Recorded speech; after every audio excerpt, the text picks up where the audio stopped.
Hey everybody, it's Aldo Gandhi, and I just want to let you know really quickly that our swag shop is reopened. DeepDishTees.com is where you go, and that's tees with T-E-E-S. Clever name, guys. They're the new home of our merchandise. You can get t-shirts, you can get caps, you can get coffee mugs, you can get hoodies, you can get all sorts of good stuff, and you'll help out the bar room with the purchase. So head over to DeepDishTees.com.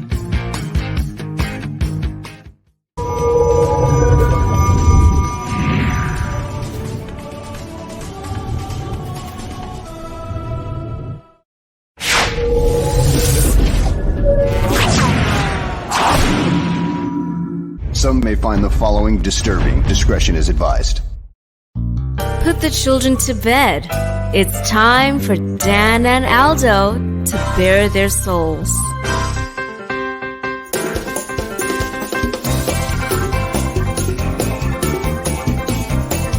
I love the Chicago Bears more than I do masturbating, and that is a lot. Then, with 3 seconds left, Bob Avellini throws a 30-something yard touchdown pass to Greg Latta, and the Bears win, and I literally shit my pants. I swear to God, I literally did.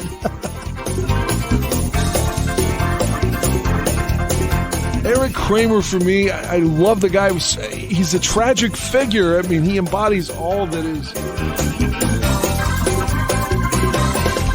If they don't run the ball here, I'm going to vomit. I swear to God. Look, I don't mean any disrespect. He just didn't play that well. Not for a guy of his caliber. You know, they won, but I'm going to be miserable all week because they stunk. I don't really have any recollection of that at all, but I guess perhaps I blacked it all out.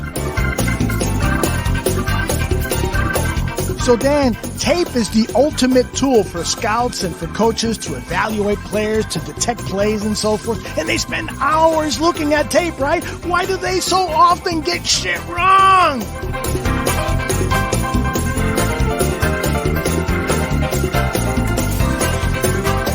Ladies and gentlemen, Dan and Aldo.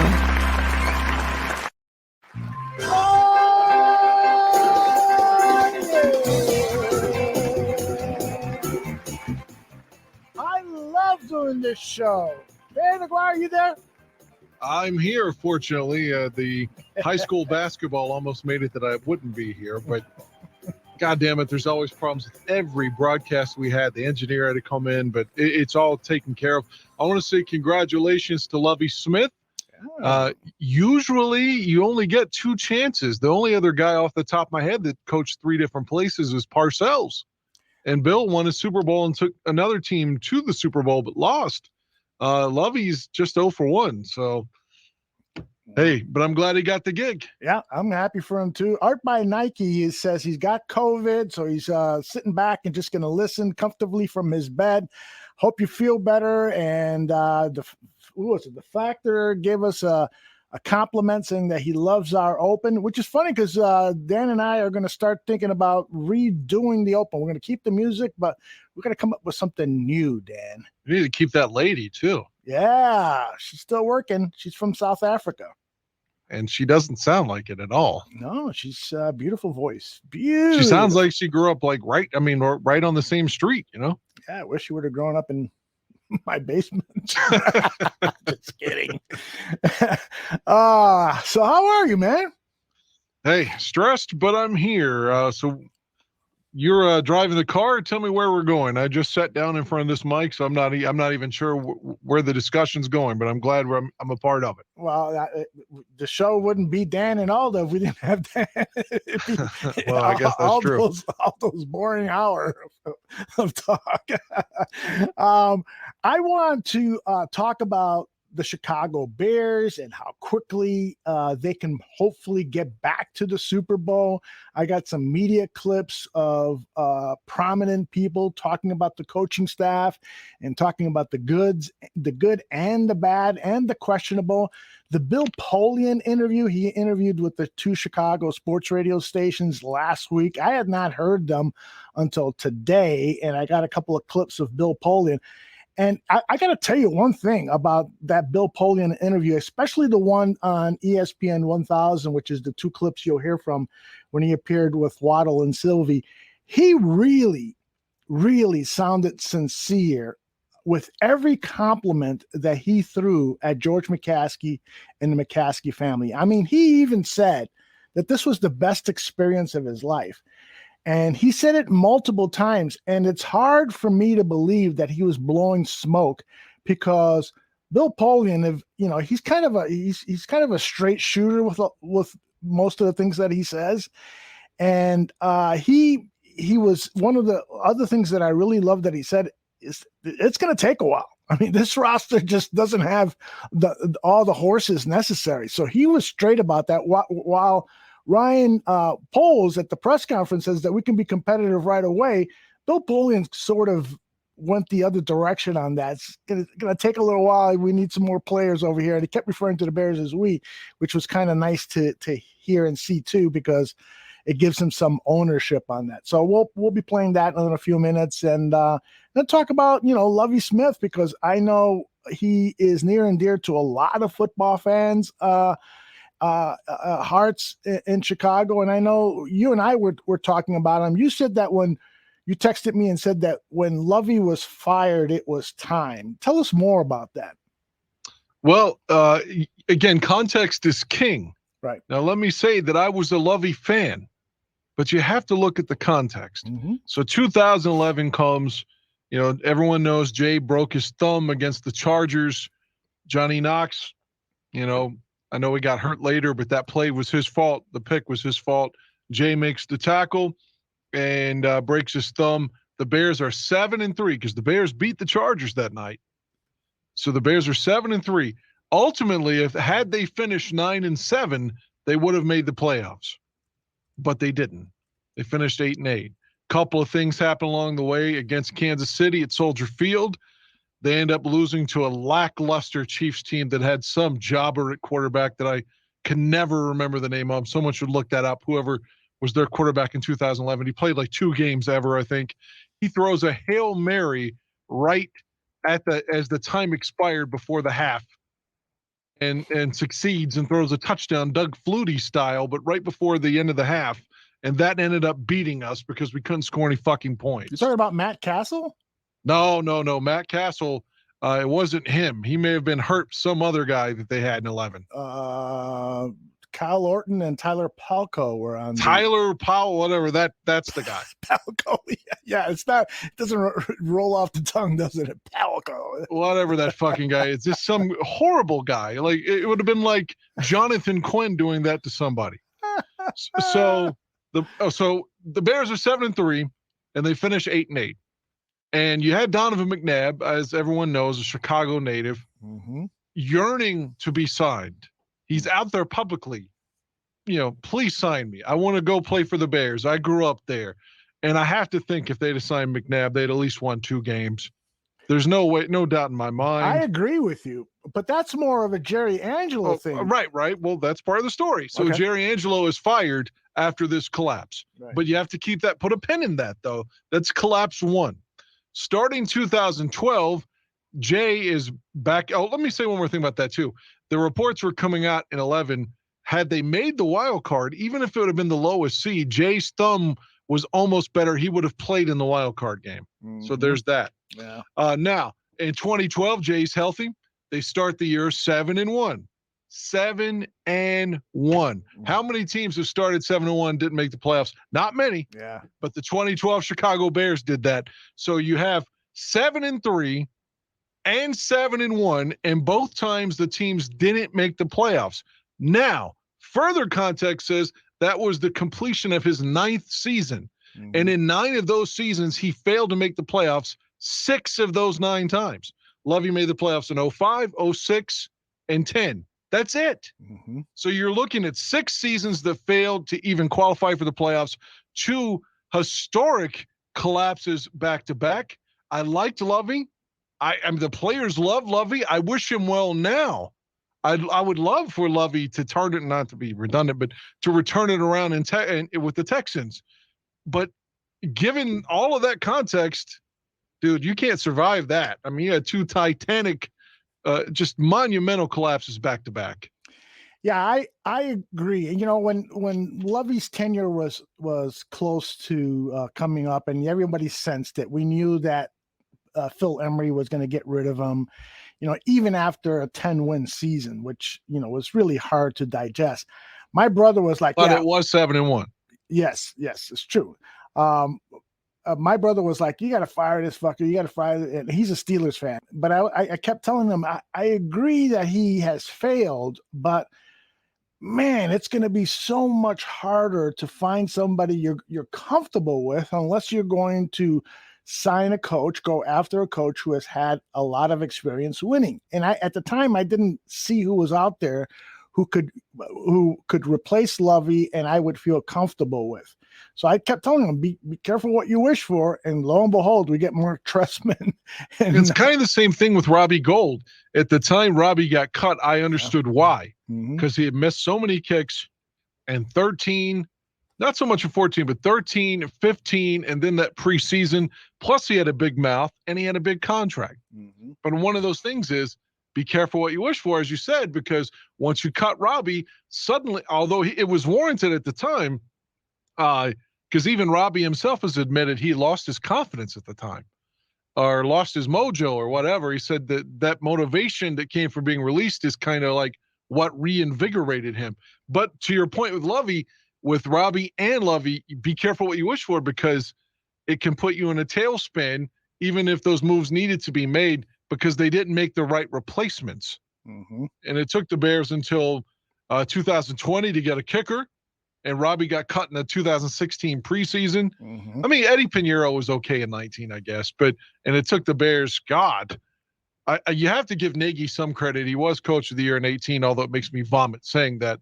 But yeah, Fox and Trestman were failures, and dare I say Nagy was even bigger of a failure than those 2 guys. And by the way, the Miami Dolphins' new head coach looks like he would be Trestman's offspring. You know, one other thing about the Bears there, I was thinking about with Lovey. I dare I say I would have fired Lovey after 09, because after 08, it was, you know, they had a win and end situation in week 17, ironically at Houston, the Texans, and they lost. Kyle Orton played shitty, so it was like, okay, the quarterback's your fault, your defense is okay. So they trade for Jay, and what happens? They go 7-9. Lovey's defense, Lovey was calling the plays that year on defense as well, and they're getting blown out. They got blown out 3 or 4 times. He's lucky he survived 09 from my perspective. But I'm glad he did, because in 2010, you know, he almost got to the Super Bowl. I still think had Jay not gotten hurt, he would have gone to the Super Bowl. Yeah. You agree with 4,000 Clovers, who says he's a great defensive coordinator, not a head coach. He goes on to compliment and says he wishes him well, but he basically says he's a tale of mediocrity in that department as a head coach. You agree with 4,000 Clovers? I think that's a little bit harsh.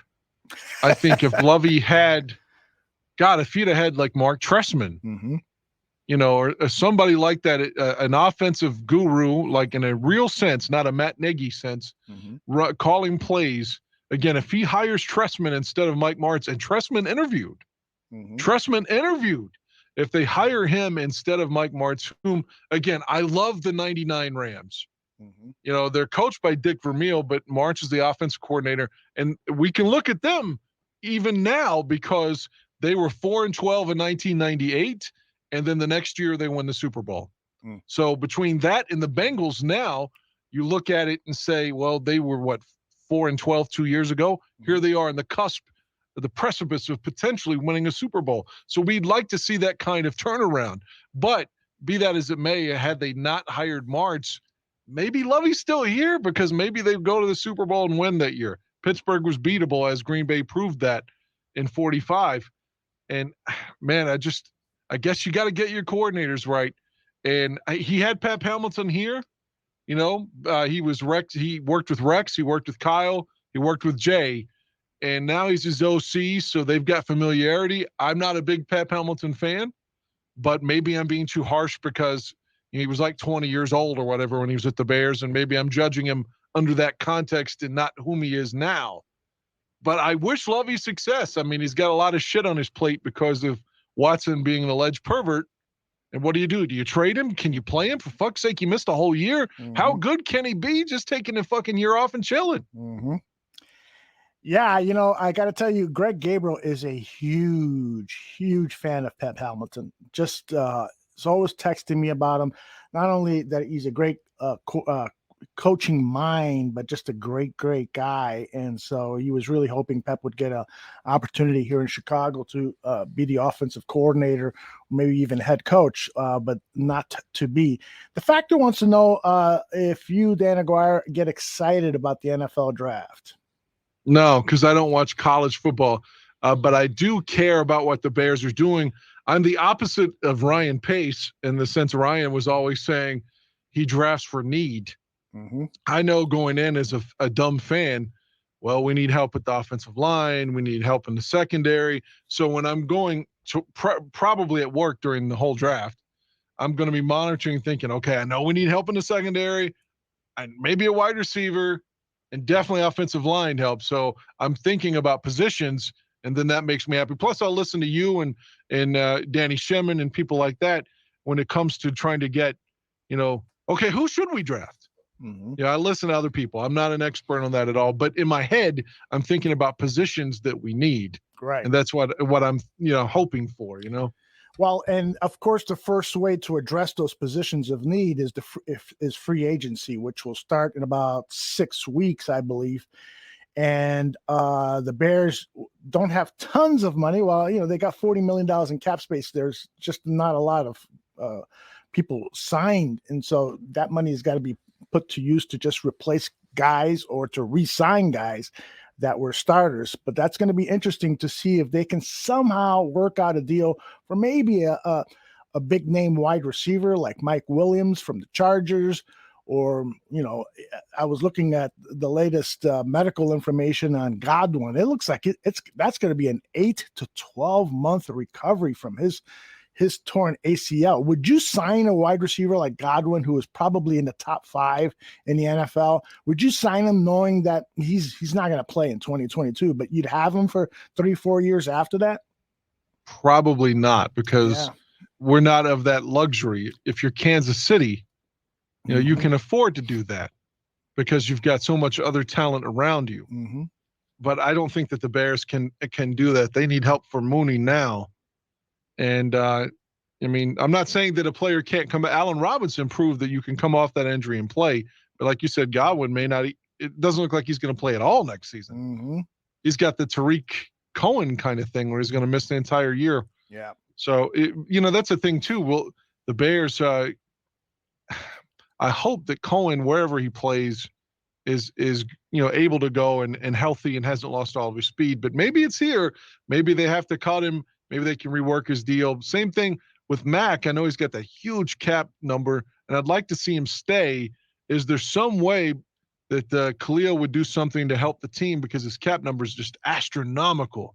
They could do something. He's already, I know, that's what I'm saying. But where are you now, though? Yeah, I mean, it's the more dead cap money that you add, the tougher it is down the line. Although in 2023, that cap number is expected to explode because of the new TV contract. But man, I really do hate to run a football team where you keep deferring these contracts year after year. You get into a situation like the New Orleans Saints. I mean, they do not have Drew Brees on their roster, and they're like $80 million over the cap. No, which is why Sean Payton just said, fuck it. Exactly. I'm going to the house. Exactly. Fuck this, man. This is like the Titanic, but he's pushing kids and women out of the way to get on a raft and get the fuck out of. He's one of those guys who's pretending to be a woman. That's right. And jumping on, like, because they said women and children first, Exactly. So I don't want the Bears to get into that kind of situation. I like, teams to build from the draft. And there is this narrative going on. Well, the Rams have not built through the draft, but that's not necessarily so. The Rams have traded away first-round draft picks, but there's only been one team over the last 6, 7, 8 years that has had more draft picks than the Rams after the first round.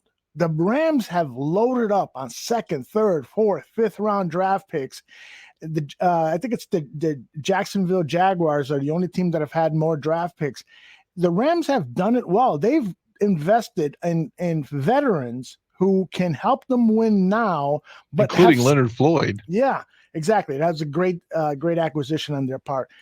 But they still have built through the draft. If you look at their roster, there's a lot of people that they have drafted from that roster. But they've been able to pick up guys like Odell Beckham and Leonard Floyd and so forth to really round out that roster and to get it into Super Bowl shape. And then you got the Cincinnati Bengals going against the narrative too. With their number 5 overall pick, everyone expected them to draft the offensive lineman Penny Sewell, who ended up going to Detroit, but instead they didn't pick a lineman to protect Joe Burrow. They got him the best wide receiver in the draft, Lamar Chase, and the guy is playing like a superstar already, headed to the Hall of Fame. So there's a lot of different ways to build a winner, and so hopefully Ryan Poles has his own formula. But I do think that it's going to take a while. There's just I can't fathom this team being a playoff team in 2022. Well, let me give you some sunshine then, please. I could be wrong, and there are numerous times I said throughout the 2021 season on this very mic that, man, it just feels so difficult for Fields just to complete a pass in some of these games. It just feels like he's so lost out there, but he can't even make a completion. And if he does, you've got Cole Kmet dropping it. But I still think he's immensely talented. And I think now that he's away from the bald fuck and hopefully we'll have real coaching, that he can be dynamic. And having said that, if you have a dynamic quarterback that can stay healthy with a good arm and enormous athleticism, that makes everybody else better in theory. So if Fields, I think we have to build around him. He has to be the conductor. And, if Fields plays well, the Bears will be in good shape, especially if you consider there's the opportunity that Aaron Rodgers moves on. Not a certainty. Nothing's ever certain with that fucker. But if for some reason it's Jordan Love and it's not Jim Harbaugh leading Minnesota, it's who knows, dude? I saw the coach's name. I was like, who? I don't know. The Rams defensive coordinator, I don't know who he is. But so you got the Vikings with just a guy in his first chance as coach with the huge cap hit with Cousins and maybe Jordan Love and, Jared Goff. I mean, why couldn't the Bears steal that division? Yeah, you're right. I mean, it's one of those things, though. Is it going to really be a good team? Like when the open, I say they won, but I'm going to feel like shit all week long. And it's going to be, they're going to win the division by default. No Aaron So what? Rodgers. You stack some playoff appearances together, and that leads you right where you need to be. And that's good. But I don't want to get into the same fucking thing that we've been doing for the last several years, which is we are indecisive about whether we are rebuilding and building a team for long sustainability, to win for a lot of years, or are we just trying to patch things up so that we can get into the playoffs this year? And that's not the way to build a football team. You want to build a football team. In fact, you'll hear Dave Wannstedt, one of our favorite coaches, yours and mine, talk about how he thinks the Bears should totally rebuild the defense. Rebuild it so that way now you've got an up-and-coming young offense, and now you will also have an up-and-coming defense at the same time, as opposed to it being out of phase. So does that mean you trade Mack and Quinn? He probably is suggesting that you look into the possibility of trading those players and taking that monumental cap hit, but you're acquiring picks and other younger players via free agency so that it is all synchronized. You've got a great young team gelling together, offense, defense, and special teams at the same time, as opposed to what Jerry Angelo did, as opposed to what Mark Emery tried to do, as opposed to what Ryan Pace tried to do, which is just patch holes and see if we can get into the fucking playoffs. That's no way to build a team. You got to have a vision. You got to say, I want to build a team that does this, this, this, and this, and we're going to do it all at the same time, not, hope that we get lucky and it happens. That's not the way to do it, man. Well, I'm just, even be that as it may, if they end up making the trades on defense, which I'm not sure is the way I would go, but, Wani knows more about football than I'll ever know. So if they make those trades, I still think you've got Fields and maybe he can lead the way. And maybe you're just not, guaranteeing defeat. Mm-hmm. I don't see it that way. Mm-hmm. But, like I said, if we were the Bengals heading into this season here, we'd probably be, they need to, like you said, they need to draft a lineman. They need to protect Burrow. And hell, he was sacked 9 times against the Titans in the playoffs. So, but they were aggressive. They took the wide receiver, and they're not supposed to be here, and here they are. I think they're 4.5 point underdogs at this juncture. Yep. But they did the John Madden football simulation, and Madden's game says they're going to win. Really? I didn't know that. Yeah, with Burrow leading a drive at the end. By the way, Eugene in the chat room says Matt Eberflus is the John Fox of this era. He's just here to change the culture. No, I hope that's not true. I hope at least he has a name. If you were saying it at the stadium, mm-hmm. The Chicago Bears and Matt Eberflus, it sounds okay versus and Matt Nagy. Even his name is lackluster. Yeah, I agree with that. Everything about him that's your face of mediocrity, not Lovey. It's Matt Nagy. Yep. All right, let's play this media bite stuff. It's not nearly as long as the last few weeks. It's about 15 minutes. We're going to hear not only from the local Chicago radio stations, but also I grabbed a couple of sound bites from Frank Reich, the head coach of the Colts, who met with the Chicago media. He was nice enough to devote 15 minutes to talk to Chicago media about Eberflus and Williams, the new defensive coordinator for the Chicago Bears. I've got Hogue and Cap talking on that show. And Tony Dungy is on. He's going to talk about the cover 2 and how the Chicago Bears and Matt Eberflus's version of the cover 2 is going to work. So there's a hodgepodge of stuff here. I'll play it now. Now it's as good as ever, right, Mr. Aguirre?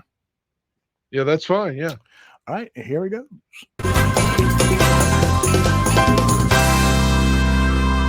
But could you describe his coaching style a little bit?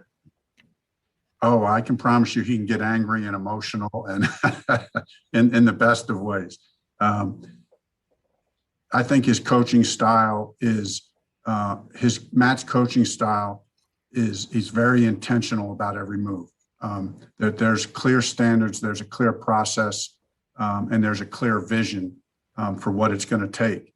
And so, as far as he's not a big yeller and screamer, but he has an intensity. You get around Flus, feel the intensity. He can get emotional. He'll verbalize that, but it's not necessarily always screaming and yelling. Although he can raise his voice, he can get after guys, not afraid to get after guys. But I think he does it in the right manner. It was a style that I thought fit, what we were trying to do here in his own unique way. I thought Matt is just a great leader and has great style in that regard. It's the difference between what Matt Eberflus, for us naive people or laymen's, what's the difference with how Matt Eberflus runs his Tampa 2 compared to Tampa 2s perhaps in the past?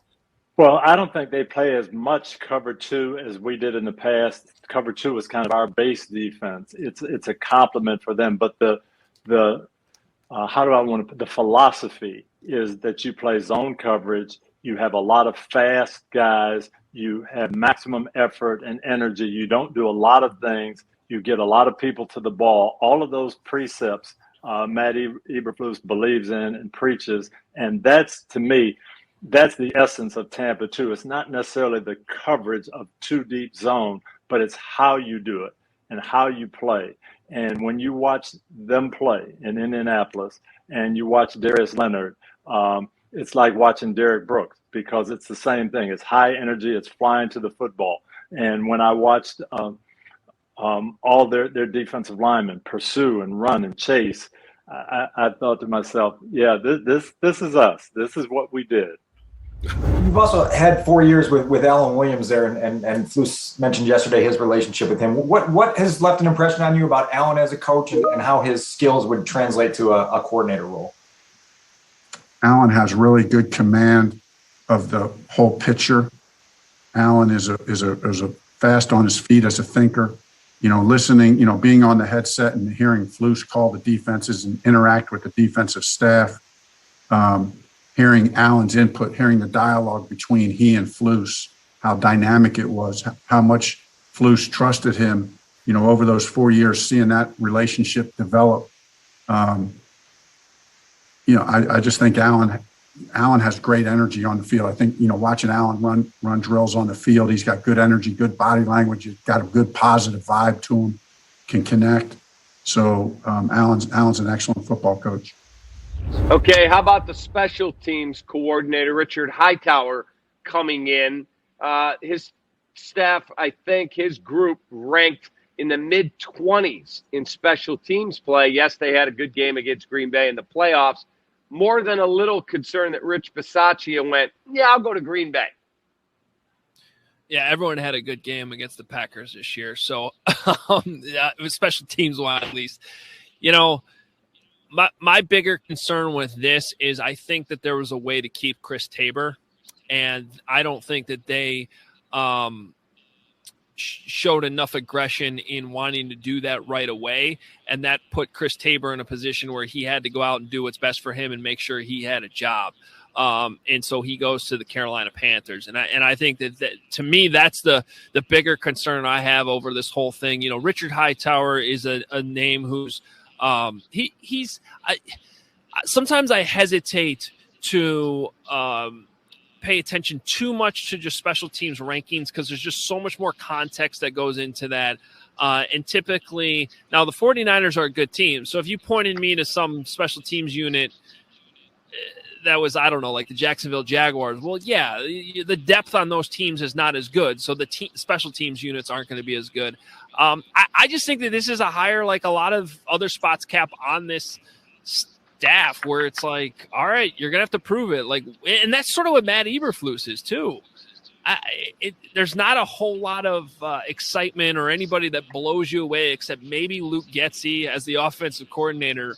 And so I just think this entire staff, and Richard Hightower included, is going to have to prove it. When you look at the personnel with the Bears on the defensive side of the ball, how long of a process is it changing and getting the right personnel in place to turn this into the defense that Matt Eberflus wants to run? You know what I would do, and this is just my opinion, and I have no idea what they're thinking. Your offense is a young offense. It's going to take a year or two to get this thing going with Justin Fields, in my mind. It could happen quicker than we think if Aaron Rodgers leaves and the Vikings turn over. So it could happen faster. That's not what I'm saying. I don't want all the listeners to get worked up here that it could happen this year. But I think offensively you got good young players in that offensive line and tight end and on and on and on. Here, you got to be careful on defense because the human nature says, let's hang in there with some of these older players on defense. And I'll tell you what, it will maybe help you next year. But then the following year or two, it's going to be contracts and injuries and age. And you don't want to be redoing the defense, rebuilding the defense when your offense is hitting its stride. You'd like to have both kind of hitting that full speed pace at the same time. So I would kind of go young on defense. I mean, if I had to make a decision next year and I'm running the show there and we got a older veteran guy and a young guy and it's close, I'm going to go with the younger guy 100% because I'm going to think I want my team all being at the same level all at the same time if we're going to win a Super Bowl. That's how I would approach it. He'll get it right, but I do worry about him more than the other two. Let's put it that way. I agree with you. Luke Getsy has my most concern because you know what? All the time that he's spent with the Green Bay, he's never had a quarterback walk to the sideline confused. It's never you're going to have to answer questions for Aaron Rodgers. Aaron Rodgers is going to tell you the issues, the problems, and the concern on the field.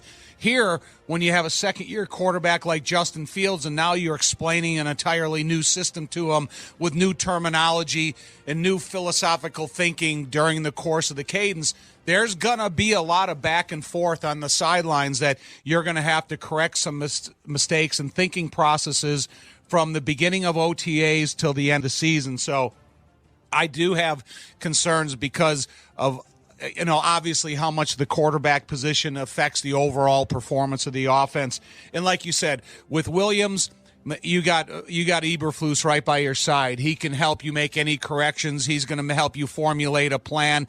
He could be like the Eric Bieniemy, Andy Reid over in Kansas City, where you could call Bieniemy the offensive coordinator, but is Andy Reid really calling the plays behind the scene?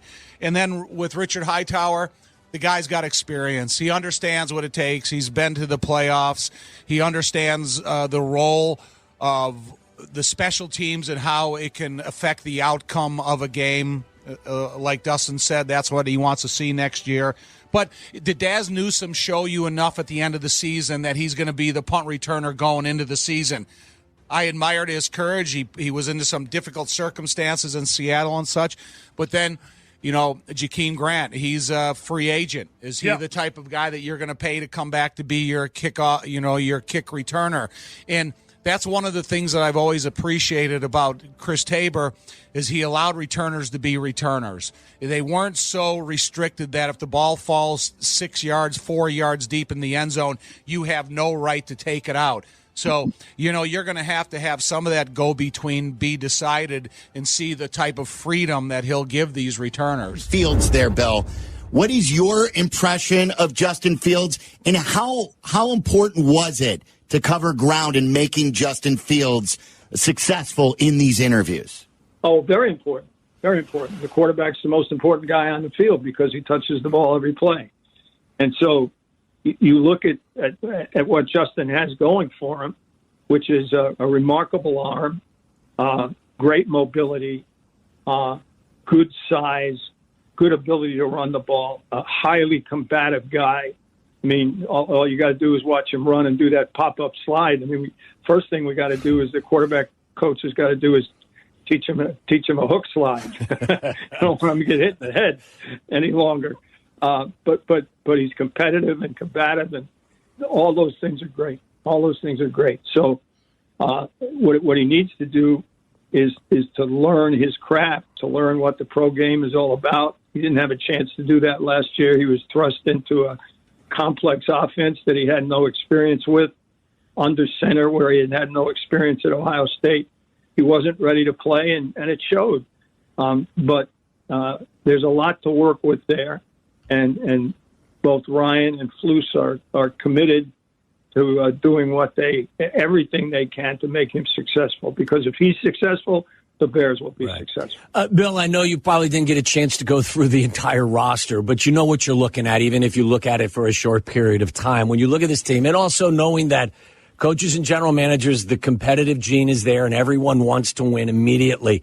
How close, in your opinion, is this team to being a true contender, or are they closer to being a team that needs to be rebuilt in a lot of ways? I think it's right in between, and I did go through the roster. When George asked me to take on the project, I got right to the film and went through the roster in depth. There's a lot of work to be done. The general consensus with everybody we talk to is that the Bears have somewhere between 6 and 8 real blue chippers on this team. That's not enough. You need 10 to 12 to really be in the hunt. So Ryan's got a task in front of him to add those kinds of players. And I'll let him and Flus talk about where and how, but there's no question about that. So that means it's not going to happen overnight. Also, Justin has a lot of work to do to develop into a first-rate NFL quarterback. It takes 4 years for a rookie quarterback to come in and learn the job and be able to compete at the highest level in the NFL. That's just a fact. It took Peyton Manning 4 years, and he had more tools going for him than most people. It takes every one of them 4 years before they really become adept at it. Joe Burrow is the exception, but that's the exception that proves the rule. And Joe Burrow is 25 years old too, so he's had a lot of time to learn football, although he didn't play a lot at Ohio State. So the bottom line is that there's talent here, particularly at the quarterback position. Growth is needed, development is needed, and additional personnel is needed. So that's not going to happen overnight. Is it going to take 5 years? I don't think so. Not with this regime. I think we'll be competitive. I keep saying we because I was honored to be part of the team. Sure. I think we'll be competitive more sooner than later, but it's going to take some time.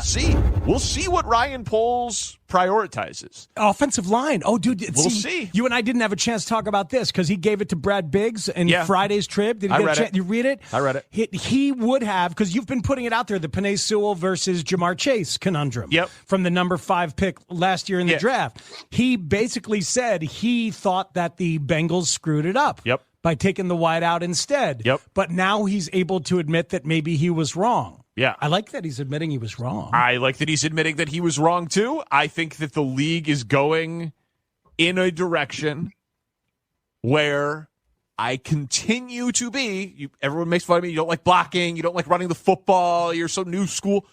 You see who all these coaches are being hired? Like, the Bears are zigging when the rest of the league is zagging. Oh, big time. Like, it doesn't mean this won't work.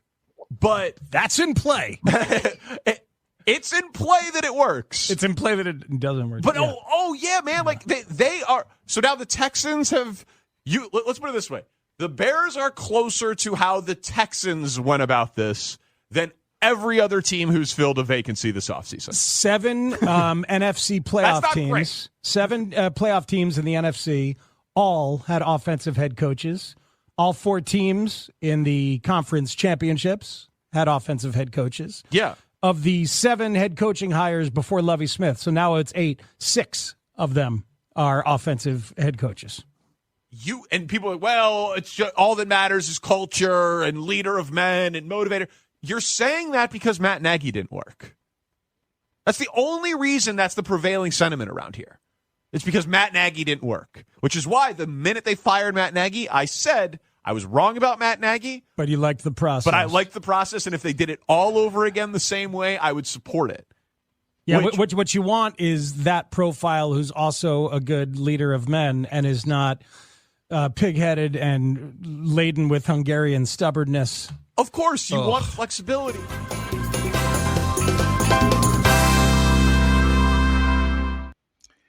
Dan, are you more or less optimistic about the 2022 season after hearing those sound bites of people questioning the coaching staff and wondering if the approach the Bears took in hiring a head coach, hiring a defensive head coach, is better than what every other team is doing, hiring offensive coaches? The Texans and the Bears are the only teams that hired a defensive-minded head coach. What do you think? And first off, I don't know if you saw, I sent you a link about the Lovey hire. Uh-huh. Mr. Flores is basically alleging that he should have gotten the job and he would have, but he didn't because of the lawsuit. Now you're getting into a lot of territory. I'll answer your question too. But I just wanted to, about last week, I don't think any of us here were sympathizing with Bill Belichick. Let me say that. When we were talking about Brian Flores outing their text messages, my point on that was to say that Belichick is the established poster boy, frontman coach of the National Football League. And by, exposing those text messages, you're fucking yourself, man. I'm not saying that out of empathy for Belichick as much as to say that Brian Flores is fucking Brian Flores. Whether he is completely right here in this instance, that's a different discussion. And then saying like Lovey is an illegitimate hire, I mean, you're really making yourself into the bad guy now. But I digress off that point. It's a good point. Let's talk about that a little later. But yeah, please go ahead. I was just going to try to answer your question. No, the last segment there, the guys from the score. Yeah, I just disagree with them. Eberflus, yeah, so he's got a defensive background, but unless everybody's lying, and I'd like to think they're not, this is general manager you hired picked this guy. It wasn't like George McCaskey said you have to have this guy. Mm-hmm. This was his pick. Mm-hmm. And having said that, all right, let's win. Mm-hmm. I like the stuff he said. A lot of it's a little cliche. But it doesn't bother me necessarily that he's from a defensive background. He's already took the step to say, hey, I'm not calling the defense. I'm the head coach. I like that, and that goes back to earlier in the segment. I think it was Tom Thayer that was talking about, or was it either Tom Thayer or Bill Polian. One of them was talking about Fields' development. Oh yeah, it was Polian. He said that Fields wasn't ready to play last year. How do we know that that's true? I honestly believe this was all on Matt Nagy. I mean, see Mitchell Trubisky. Well, he wasn't ready because Matt Nagy didn't help him get ready. That's what I'm saying. I mean, if he'd have gone to a different situation with a different coach, he could have been ready. He had one huge detriment in Chicago to his development in year one. It wasn't Fields' own fault. Mm-hmm. I think it's Matt Nagy 100%.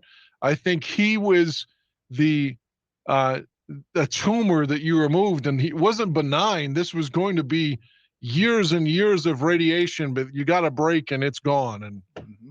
And maybe that's too strong of a metaphor, but this fucking guy was horrible. Mm-hmm. And I think you've got a coach. I don't know about the guy from Green Bay, but I guess it is a fair point to say that Rodgers, didn't need him per se, but at least he comes from that background of a lot of success. I mean, they've had a lot of success on offense up there. There's no way to take that away from the Packers. So maybe he can bring that, I hate to use the word culture, at least that winning tradition and ability to score and ability to convert on third and fourth down constantly here to the Bears. Mm-hmm. I think that's plausible. I'm not, going to sit around and just play the company man here. I feel optimistic because Matt Nagy's gone. That's the bottom line. And these guys can't be any worse than him. I absolutely believe that to be true. I want to address some comments from Christian Mercado. There's a guy named Walter Mercado who has been seen on Spanish-speaking TV for years and years. I wonder if Christian is related to him. Anyway, Christian has been saying, this team went to the playoffs twice with Nagy, who sabotaged Mitch while Mitch was the only one who had any success with this shitty offense. So imagine with real coaching. And Christian, I agree 100% with that. But Christian is also saying that he thinks this team can win 10, 11 games this season. I think you're going out on the limb there without even knowing who is going to be blocking for Justin Fields, who is going to be throwing the ball, who is Fields going to be throwing the ball. Only Darnell Mooney is signed. Who is going to be replacing Jimmy Graham? Who's going to be the second and third tight ends? Because they're not signed. They're not on the roster. And the same thing goes for other very important positions in the defense. We can all be fucking optimistic up the ass, but it's premature. It's like fucking sticking your dick in and coming right away. Don't. Take your dick out. Take your dick out. I had water in my mouth. I almost spit it out. Do some more foreplay, because the foreplay is happening now with free agency signing and the draft. We have to see what this roster is going to look like. And it's like Bill Polian said, there's only 4, 5, 6 blue chippers on the squad right now. We have got to add another 6, 7 blue chippers. And then you have a team that can legitimately contend for a Super Bowl, because I don't want a fucking team that's just going to be competitive in the NFC North, one of the worst divisions in the NFL. I want a fucking team that's going to get into the playoffs, and people are saying, we don't want to go to Chicago to play those guys. No fucking way.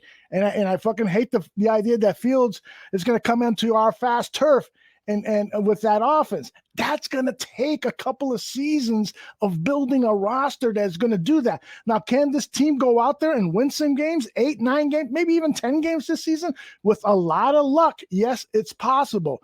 But I think that we just have to take it easy right now with our optimism and our pessimism. Anybody that says Justin Fields is a bust, fuck him. That person doesn't know shit about what's going on with the Chicago Bears. Justin Fields has as much chance of being a great quarterback in this league as anyone that was drafted in round 1 of this past season and round 1 this season. This season, Foster Covers asked Aldo and Dan, who are the blue chippers on this roster? Dan, who's a blue chipper on the Chicago Bears roster right now?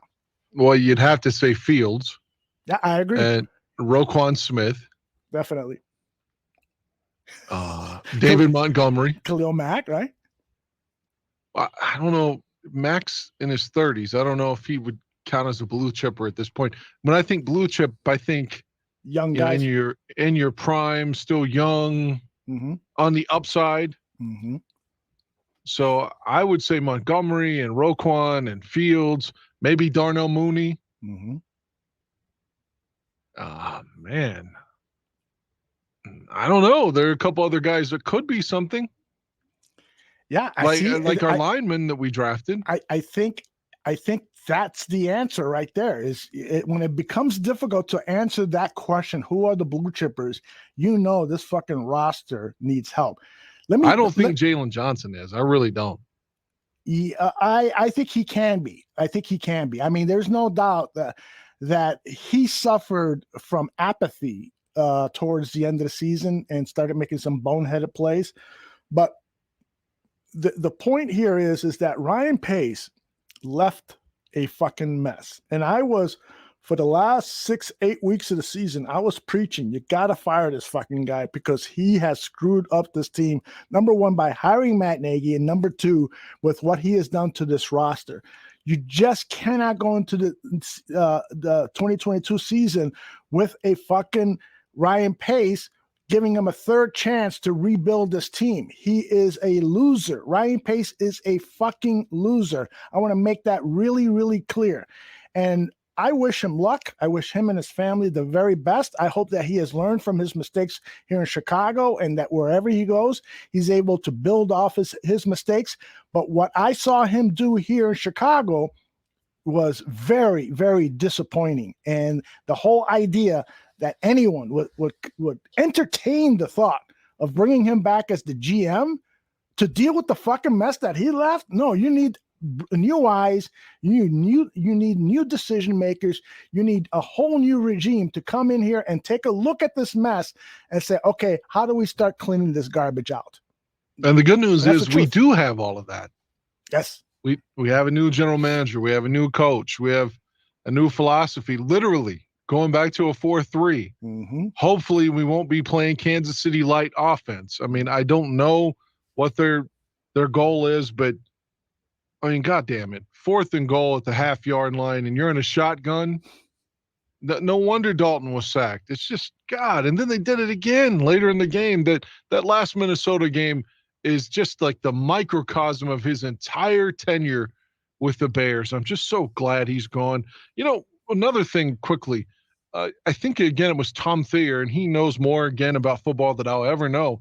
But I think Chris Tabor is a little overloved. I agree with you. He had one good season last season. But it wasn't even him. He had, Jakeem Grant, and then before that, Cordero Patterson. He was talking about, he gave them the green light, and a lot of coaches wouldn't do that. I think those were those two players. They play electric and aggressive. And I think when you put other guys back there, they weren't doing that. I think Tabor should get credit for some of that philosophical stuff. But what I saw, Patterson's been good everywhere he's gone, though. That's he's for played sure. The same way. I mean, if you're going to build a Hall of Famer for punt and kickoff return guys, then there's at least multiple Bears in there. Devin Hester, Cordero Patterson, Gale Sayers, to name three. Cecil Turner. I don't know if you remember Cecil Turner. I don't. It's before your time, but with your encyclopedic knowledge of the Bears, I'm going to send you some stuff on Cecil Turner. I think you'll be super impressed by him. And there were. I still say Mr. Underrated is Dennis Gentry. Oh, absolutely. Good old number 29. Man, he was so good and explosive. It can go at any time. Mm-hmm. Yep. Totally agree with you. I feel like Tabor. Willie Gault. I was so critical of Tabor every season he was here. And then last season, I was like, man, I'm finding it hard to criticize this guy. Things seem to be working. Now, he did have players, like you said, that were helping him when Grant came in, because there was a huge fucking problem with the return team until Grant was traded for. But again, this isn't Ryan Pace. A fucking mistake. You trade away a 6th-round draft pick for a guy who's a free agent, and so now you have nothing to show for it. You didn't have a playoff appearance because Grant helped you get there. Now he's a free agent; he can sign wherever, and you just lost a 6th-round. This approach that Ryan Pace took, it was based on win now at all costs, because I have to impress George and Virginia. Because they like me like a son, so I got to do good. That was his approach. How awful was Ted Ginn, though, under Chris Tabor? My goodness. Well, Ted Ginn was like another Ryan Pace mistake. Why the fuck did you bring this guy here? Especially, because Ted Ginn did have some offense left in him based on his previous season's results. Yeah, he had played well everywhere he had been until his career came to die with the Bears. Right. It's just a mess. Let's not look back anymore. Let's look forward. No, but I was just saying, though, for every success on special teams, Cordero Patterson, there's also the Ted Ginn. Mm-hmm. And I still think Patterson is the reason he was successful, not Chris Tabor, and maybe Jakeem Grant as well. Mm-hmm.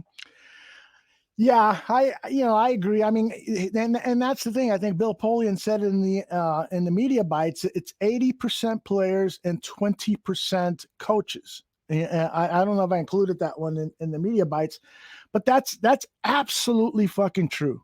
You need great players. And so if Eberflus is going to be a good head coach, is going to be a candidate for coach of the year in 2022, it's going to be because Ryan Poles. I don't know why I call him Scott Poles. I think it's because I think of Scott Polio, who worked with Ryan Poles.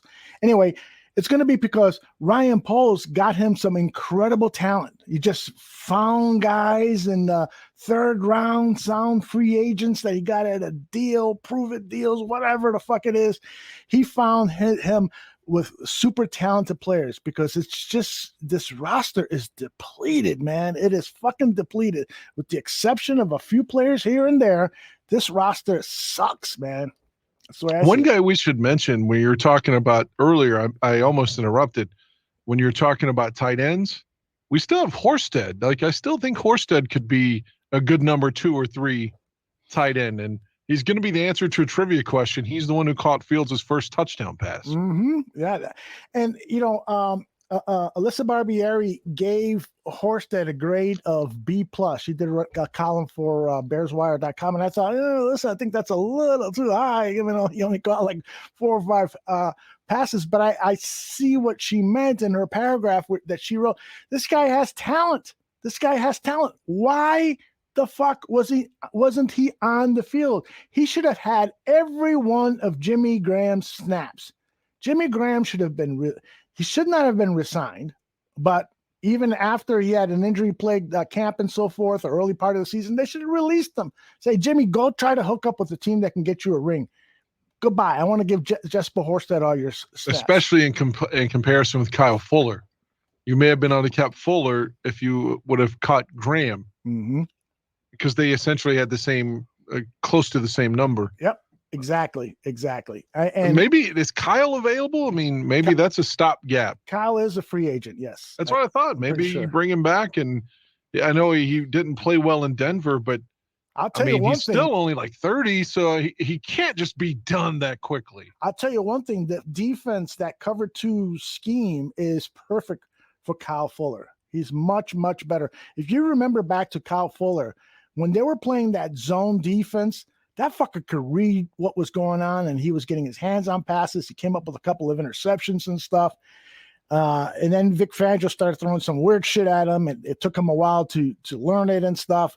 But I think Kyle Fuller he could probably reclaim his career here. But I do think that I have a feeling, and I don't know, I don't have anything to base this on. But I have a feeling that Poles is going to look at anyone that has had previous association with the Chicago Bears, player or coach, and say, "Nah, we'll look over. So I want to do this my way." Yeah, I'll probably bring in Colts and Chiefs players. Yeah, there's going to be a lot of that. And so here's something that I want to do, and I know you're not going to object to this. It is bring in our buddy Johnny Santucci. Johnny Santucci, ¿cómo estás? That's Spanish. He speaks Italian. So I don't know. Before you bring in Tucci, are we bringing in the retro movies guy too? What retro movies guy?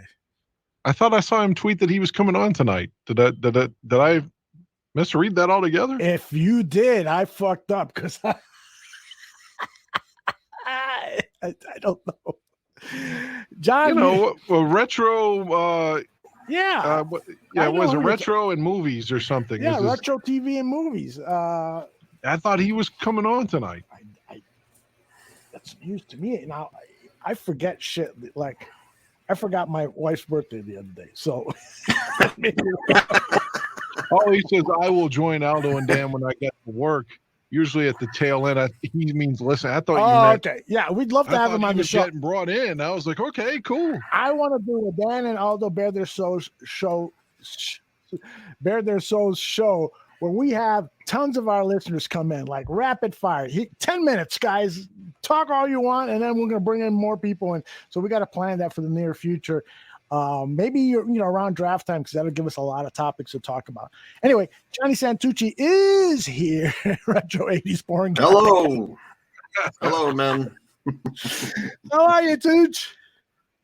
I'm doing all right. I reacting to this Lovie Smith and Bill Polian stuff and whatnot. Are we ready to do a little Bear State of Affairs? Oh yeah. That's when Aldo's coming. All right, let's get it on.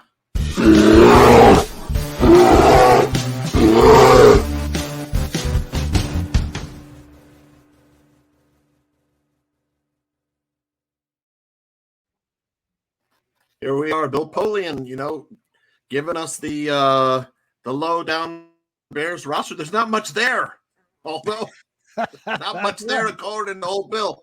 Bill Polian rolled through Des Moines, so I chased him down. I tried to get an interview with him. All I could get was this picture, Aldo.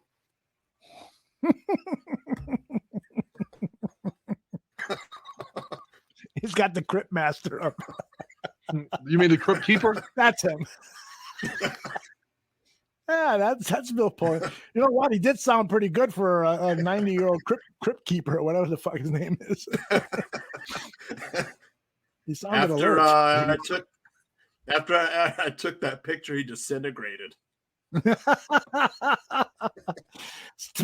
I need to get some sound effects when Toot comes on.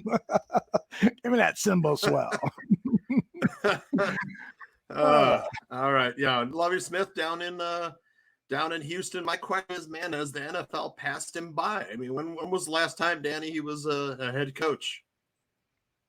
He was in Tampa, 14 and 15, or was it 13 and 14? Mm-hmm. I think it was 14 and 15. And then they said, we like this Dirk guy and he's going to go, so we might as well just fire Lovey and keep Dirk. And then the Dirk guy was a failure too. So, oops. Yeah, I'm not Dirk. sure. I love trying to find my. Oops, sorry. Is Pep Hamilton going to be his offensive coordinator? Because that would be a good move. Yeah, I think he Yeah, got is a that- promotion, assistant head coach, offensive coordinator. I think Pep got what he probably deserves, at least according to Greg Gabriel. So I mean that'll be. But in according to decent Jay shape. Cutler, Hamilton's a fucking jobber, though. Yeah, what is that? What is it? Jay hates Pep for some reason. Do you know why, guys? Jay hates everybody, doesn't he? Yes, that is true. There's not many people he got along with, Shit, I mean, the only person he got along with was Brandon Marshall.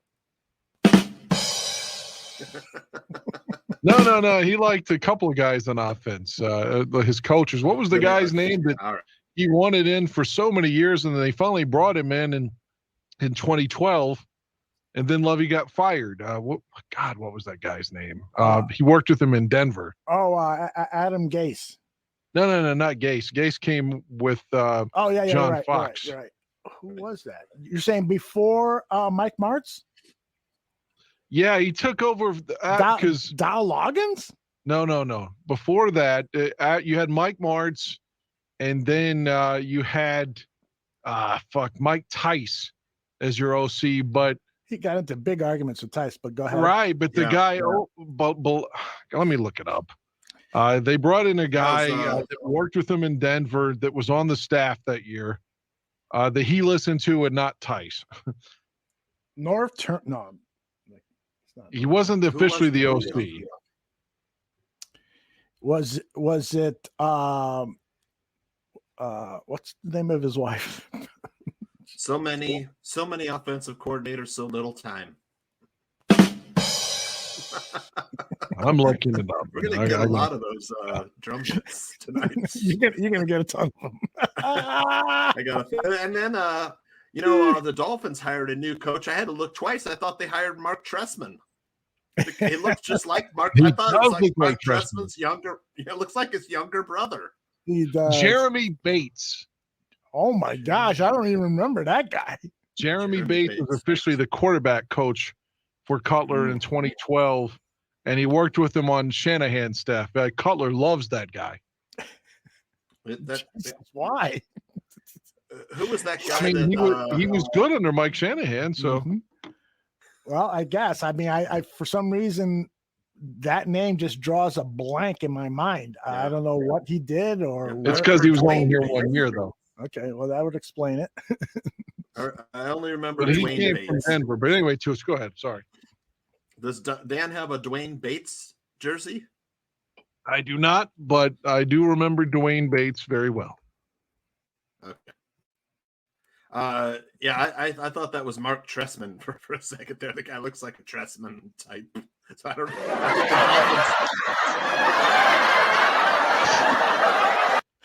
People are asking for I think the Dolphins are in trouble. Hey,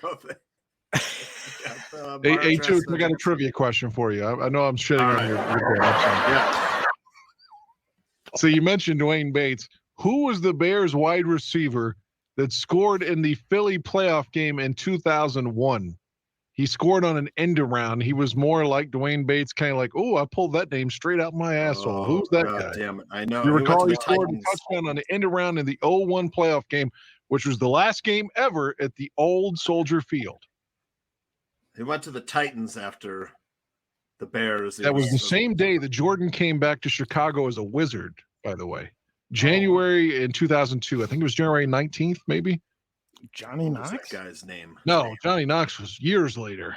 Ahmad It was Merritt. Ahmad Merritt? Ahmad Merritt scored on an end around in that touch in 2001 playoff game. Ahmad Merritt. He was like that guy that played special teams for all those years for the Bears. I forget his name. Another special teamer, wide receiver. You talking about Dennis Gentry? No. That's like I love Dennis Gentry. You could give Dennis Gentry the ball on a draw play with 3rd and 18, and there was a good chance he'd pick up first down.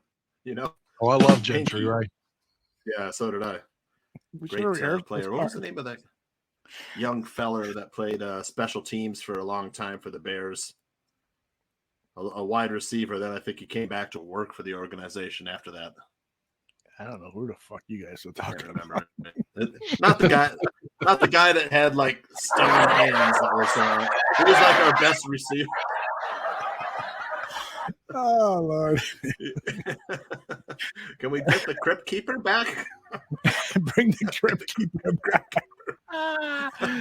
Stephen Nagishi had the answer. He had Ahmad Merritt. Yeah, where to go? Merritt. Yeah.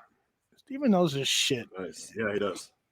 All right. Not so what Johnny else you got Bailey. there? Johnny Bailey, good punt return. Johnny Bailey. Yeah, I was season was good. Talking with Aldo before the show about how the point I was trying to make when Aaron and I were debating last show was that the hiring of Ryan Poles is there's no one to judge Ryan Poles' performance.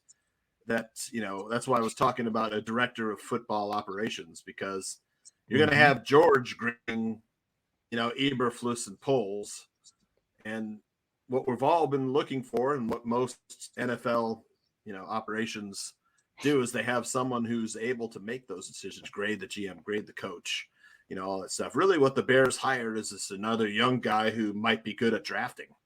That's the point I was trying to make. That's the big thing, right, Tooch? It is George McCaskey has announced that he is that guy now. Yeah, the he's GM that guy. Is reporting to him, but the GM is going to teach him. He's going to teach him how to evaluate talent. He's going to teach him how to manage a GM. It's cool, man. And then someone on Titanic said, "Iceberg." There's the drum hits. Where's the? Oh, your internet is freezing on me. Is it? Do you hear it freezing, Dan?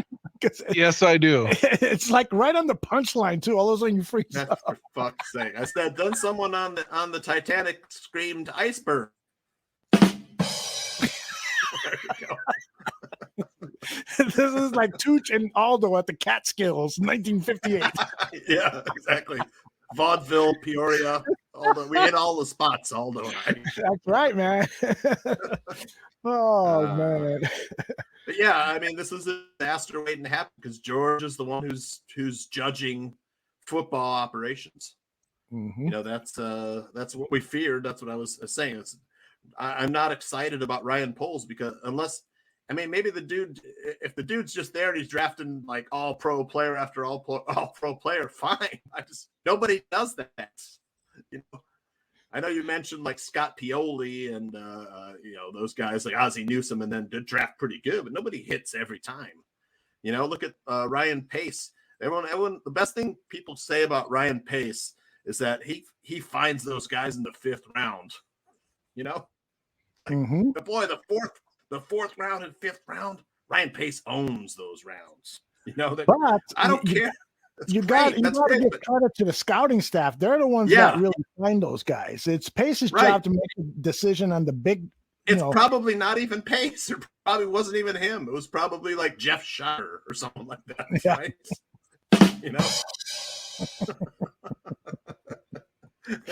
And all those scouts who are finding those guys will probably be gone. Ryan Poles probably bringing a lot of his own guys.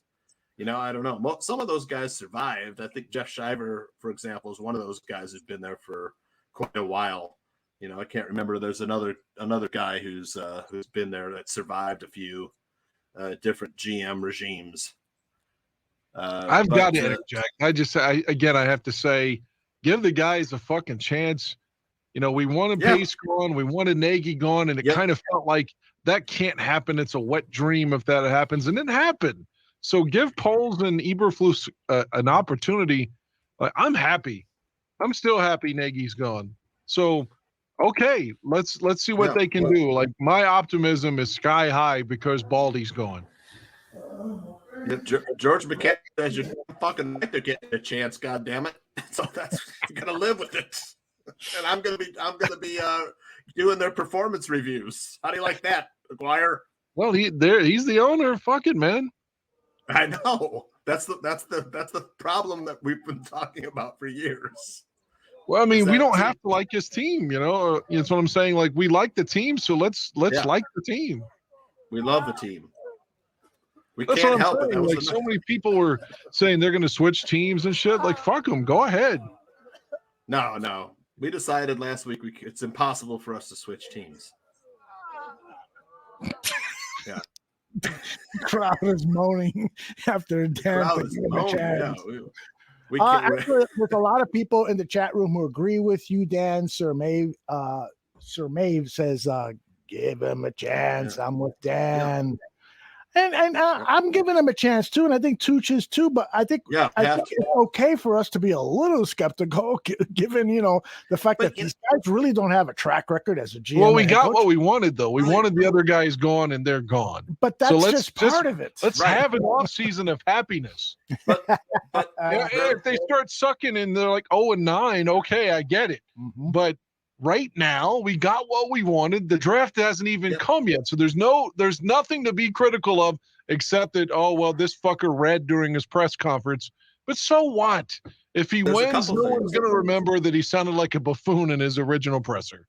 There's a couple of things. Is that George and Ed are still there calling the shots, And the thing with Ryan Poles, right? If I remember, Ryan Poles was kind of like, if I'm not hiring the coach, I'm out. I'm going to Minnesota. Who does that? He held George and Ted hostage. And I give him credit for that. He was basically like told George and Ted, he's got to be pretty sharp because he told George and Ted, if you don't fucking hire me now, I'm gone. I'm going to Minnesota. We don't know if Minnesota wanted him or not, but it worked on George and Ted.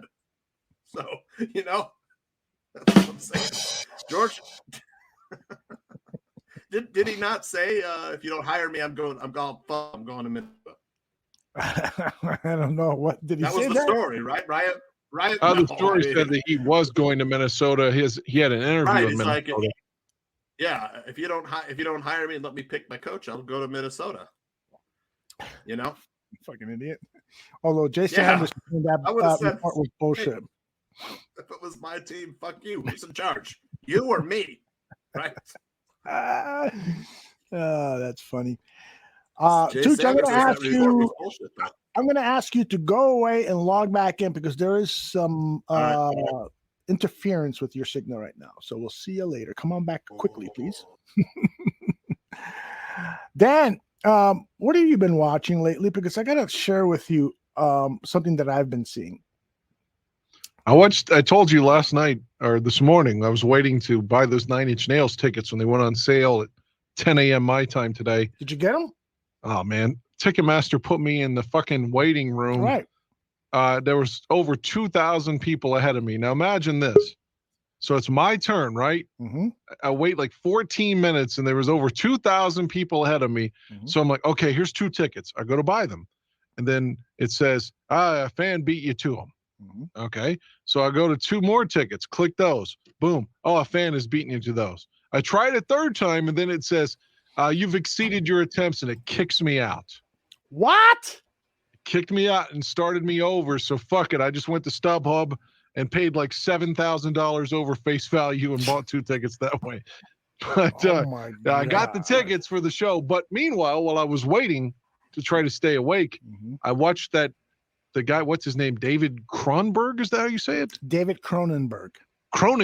Yeah, the guy that directed Dead Ringers and The Fly and the one with your heads blowing off your head. What was that one again? Scanners. Yeah.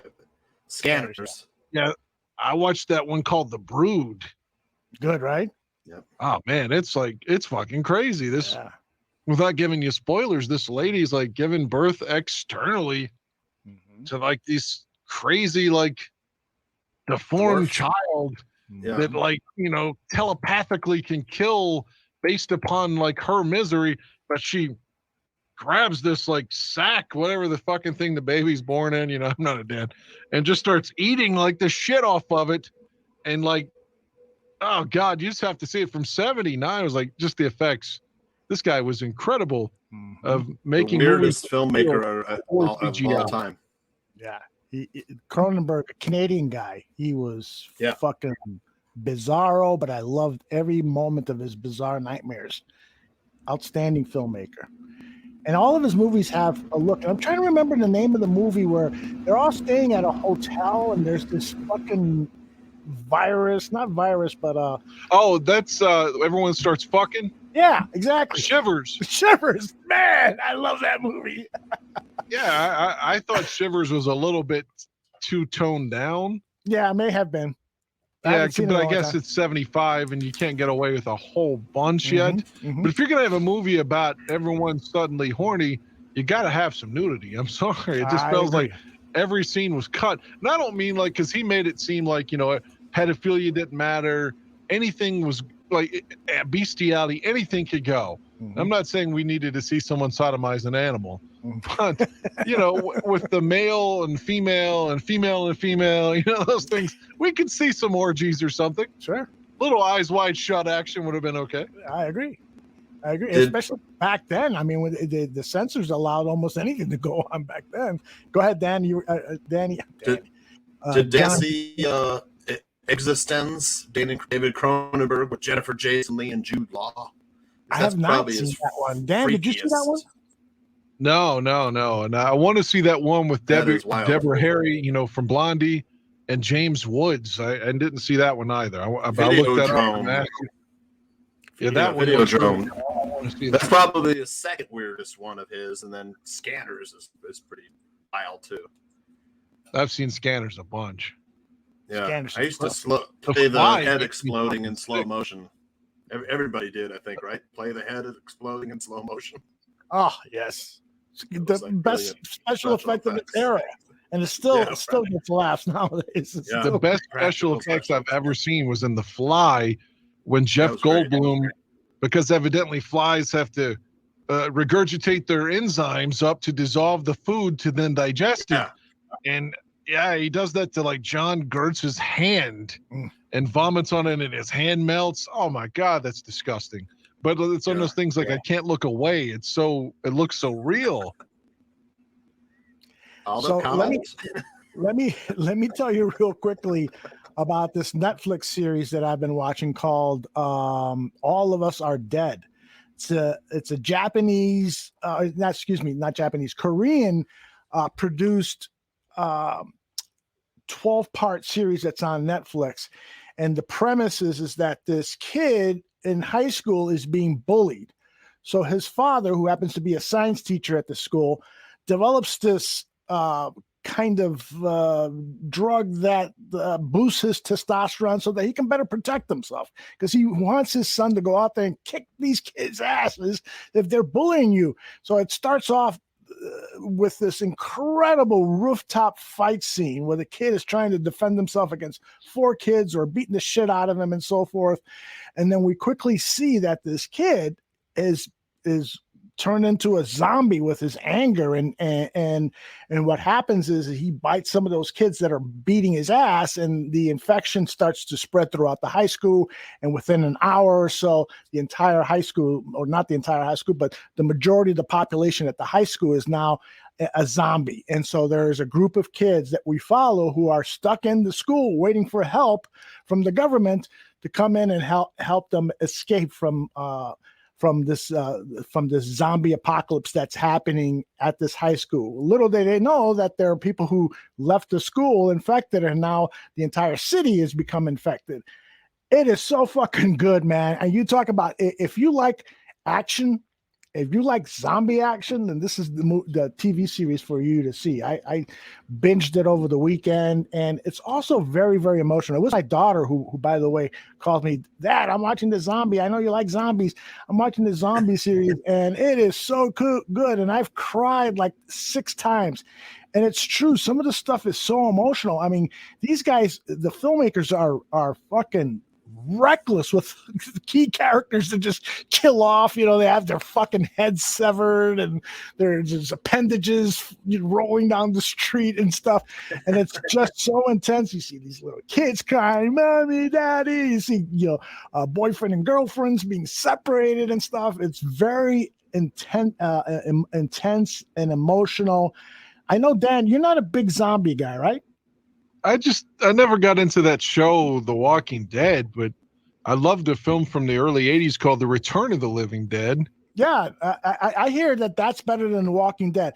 Walking Dead, I thought was good for a season or two, but holy shit, it's like there were episodes where did the fucking zombies leave, or did they run out of money to dress people up as zombies?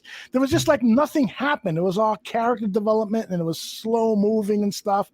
And there was a post show after all of the episodes called Fear the Walking Dead. No, this was called Talking Dead. It was Dead, yeah. Oh, yeah, I was going to say the spinoff show. And I my bad. remember somebody on that show said, talking to the director or the creator, Robert Kirkwood, and saying, "How come you don't have more zombies?" I'm like, I want more action. I want more action. I want more people dying. And I remember thinking to myself, I like to think of myself. I want, the content, the heady content. I want to see the symbolism and all this shit. I was like totally with them. Yeah. Why the fuck aren't we seeing more people get their heads ripped off on this show? Well, in this show, All of Us Are Dead. You get that, man. It's like there's a minute of talking, and then you get back to fucking zombies chasing you down the fucking hallway. Is it in English? It is in English. It's dubbed, so you can see the subtitled version, but the audio dubbed version is not bad at all. You get used to the fact that okay, these aren't the real voices. Stephen Me wants to know if I would have sex with a zombie. I have had sex with a zombie. Oh boy, was it killer! Anyway, that's what I thought. Yeah, where's my Does that mean you're into necrophilia? What's her name again? Oh yeah, I mean, zombie movies I've always liked a lot, but it's hard to find a good one, and I have found a good one. And by the way, if you don't want to devote the 12 episodes, it's 12 hours. There's a movie, and I think the movie, it's also on Netflix. It's called Train to Busan. It's done by the same filmmakers. It's a 2 hour and 15-minute movie.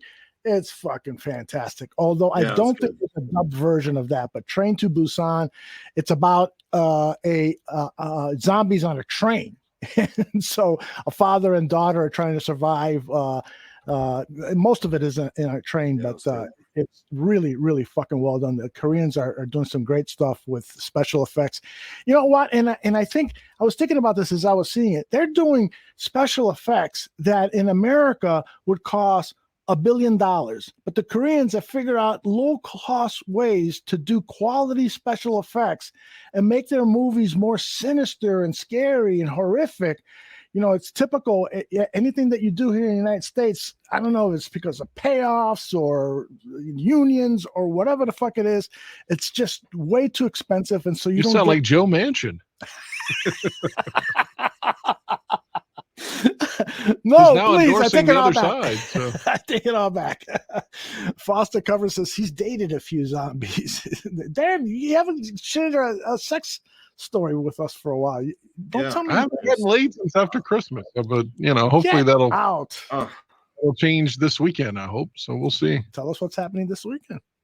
Well, it's a Super Bowl, which I hope that we can still talk on, and maybe I'll get my dick sucked along the same weekend. Oh, yeah. Joe Burrow coming over to suck your dick. What are you talking about? Who are you seeing? What's going on? The same lady from in late December that I went on the date with for the Matrix Resurrections. Oh yeah, I saw a picture of her. Very cute. Yeah. So I mean, it's I'm just saying, maybe we'll see. But did you want to touch on because I got 25 minutes to go. I really like to talk Super Bowls, but we still haven't talked about Mad Men. I just finished that up. Tooch, you want to touch that on there? Tooch, have you seen Mad Men? I haven't. Go ahead. Why don't you share your thoughts from overall? You saw all 6-7 seasons, right, Dan? Yeah, I binged it all in about 6 or 8 weeks or whatever it was. Outstanding, isn't it? Ah, man, it's a great show. Well, I told you I had problems with the ending. Mm-hmm. I don't know if you want me to go over it. I sent you that message, which you actually agreed with. Yeah, I did. For my suggestions of the finale. Outstanding suggestions. You had a better ending than the creators. I wish they would have seen your script notes at the time of filming because you had a much better ending. But please go ahead. that's the thing with that. I don't know if you want me to talk about that or not, but sure. I just felt like in the ending, you come to watch these characters for 6-7 years or what have you. You learn their tendencies, you learn how they think and their motivations, and the way they were behaving. Specifically, John Hamm's character, Don Draper, in the end, isn't who he was. Like, that's not what he would have done in those scenarios. But more than anything, if he'd have heard that his wife had cancer, he's going to cut and run, even if he wigged out and went out west for no reason again, which I don't know why he would do that when he didn't have the advantage. Before, he was doing that because he could be complacent because he's sort of the boss. Mm-hmm. And in the end, when he he just saved his job, they just saved his ass. He thought he was going to lose his gig multiple times, and he survived. And he walks out in a meeting and just decides to drive across country, like he's Forrest fucking Gump, and he just decided to run or whatever. I don't see that happening. But if it did, he would have left when found out that his wife had cancer. I just. Why would he do? He wouldn't have done that. His character wouldn't have done that. Yeah. And then, again, just to tell Peggy that stuff on the phone and sounding suicidal, I think she would have jumped in. You could have brought it full circle. Mm-hmm. Like, that scene you sent me before I started watching it where she's like, why didn't I get credit for that spot? You won that award, but I wrote the copy. And he's like, I fucking pay you. That's your copy, and you've been in the business 2 years because I hired you. I hired you as a secretary, and I gave you the fucking gig. So again, I thought it would have been great if she'd have been like, remember that speech that you had to me, and you told me what I needed to hear, even though it wasn't comfortable. I need to but say- it's what. Go ahead. I'm sorry. But it's what I needed to hear at the time. That's what she needed to tell him. Like, remember that? Well, I'm telling you now. Get off your fucking ass. Tell me where you are. I'm coming to get you. I love you. I love you as a human being. I respect you as a man, and I'm coming to help you because you need help. And that would have brought the show full circle instead of him just talking to Peggy and then that's that. And then he's doing some yoga and smiles. I guess the implication is that he made that Coca-Cola ad and he smiled because when they were humming, he thought of the jingle. Correct.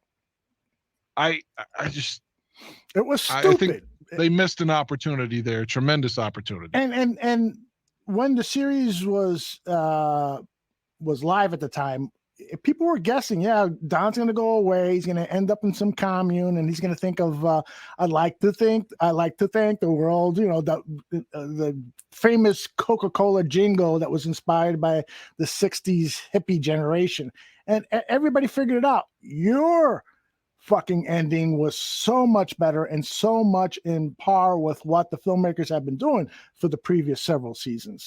And it would have brought it back full circle because the show started with their two characters. Mm-hmm. Yep. And then she brings him back and he survives and he gets his job, but he can still write that jingle. Mm-hmm. Right. Because earlier in the episode, someone told him, like, maybe it was Peggy. Someone said, like, you could get Coca-Cola now. Mm-hmm. Right. So it is feasible, but I thought the last two episodes of the show were as bad as they could have possibly been. Mm-hmm. But having said that, overall, the show was still so good that the last two episodes, which were just throwaways, like it felt like that they just said, fuck it. We got to have an ending. So let's not put too much thought into this. Yeah, I mean, I think they put a lot of thought into it, but they just swung and missed. GCA There's so many shows like that to just fuck up the finale. Yeah, well, and that's what GCA says. He said TV shows rarely have good series finales, and I agree with him. It's just 6 Feet Under is the only one I can think of where I'm like, oh, that's great. And The Americans was good. Yeah, Tucci, you ever see 6 Feet Under? No. Oh my gosh, it I is know. the fucking best ending, and I'm going to give it away right now because You did turn me on to Dexter, though, and I'm enjoying that. Yeah, good. 6 Feet Under is the story about a funeral home, the family that runs this funeral home, and every episode starts with somebody dying. You see the weird way somebody gets hit with a golf ball on top of the head, they die, and you see part of their story over the next hour, but mostly it's about the family and the troubles that they are having. Make a long story short, the season finale the filmmaker sitting around and saying, well, how are we going to end this? Well, one guy says, I got the perfect way to end it. We started every series with people dying. Every episode of every show, we started with somebody dying. Let's end it with all the cast members. We learn how they die. It was fucking beautiful. They do this montage that's like 5 or 6 minutes that's showing you the progression after, what was the girl's name, the sister?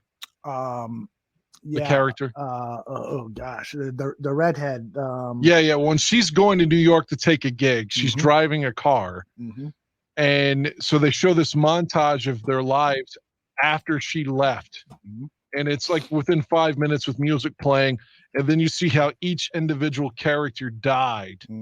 And I feel like you could just watch that episode cold and not even watch the rest of it and still cry. Yes, absolutely right, Dan. Absolutely right. And I think that me giving away the ending here, you'll still watch it and you will still cry. It was that good. And by the way, Travis's Game of Thrones was the worst ending to a phenomenal show, and I agree wholeheartedly.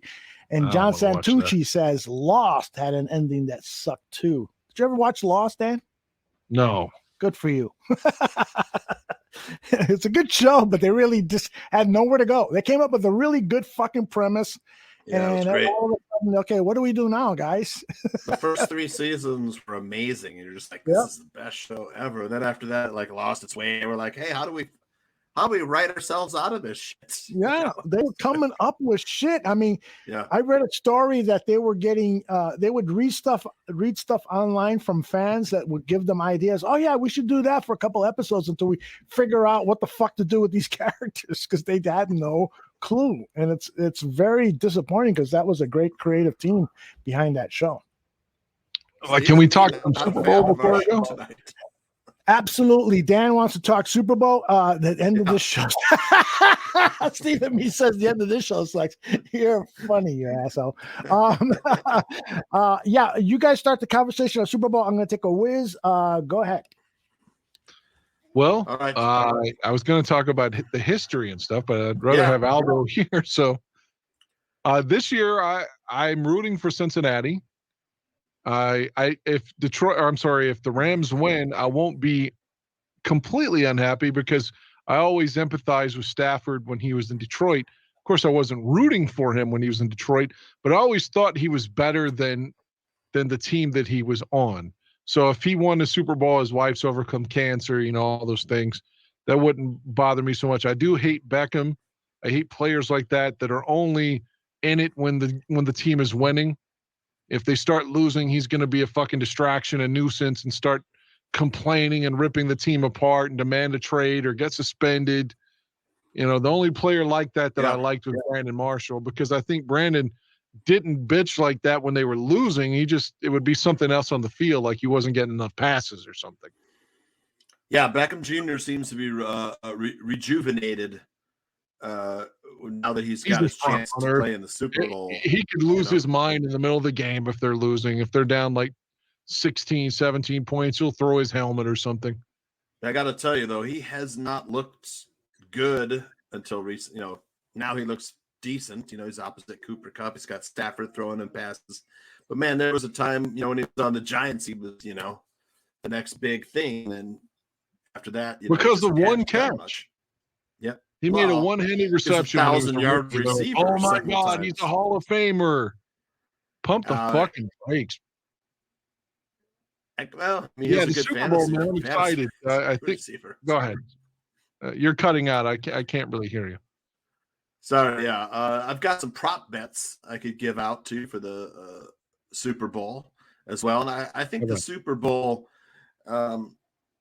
Matt Stafford threw the most interceptions over the past, I want to say 10 games of the season, including the playoffs of the past 10 of his games.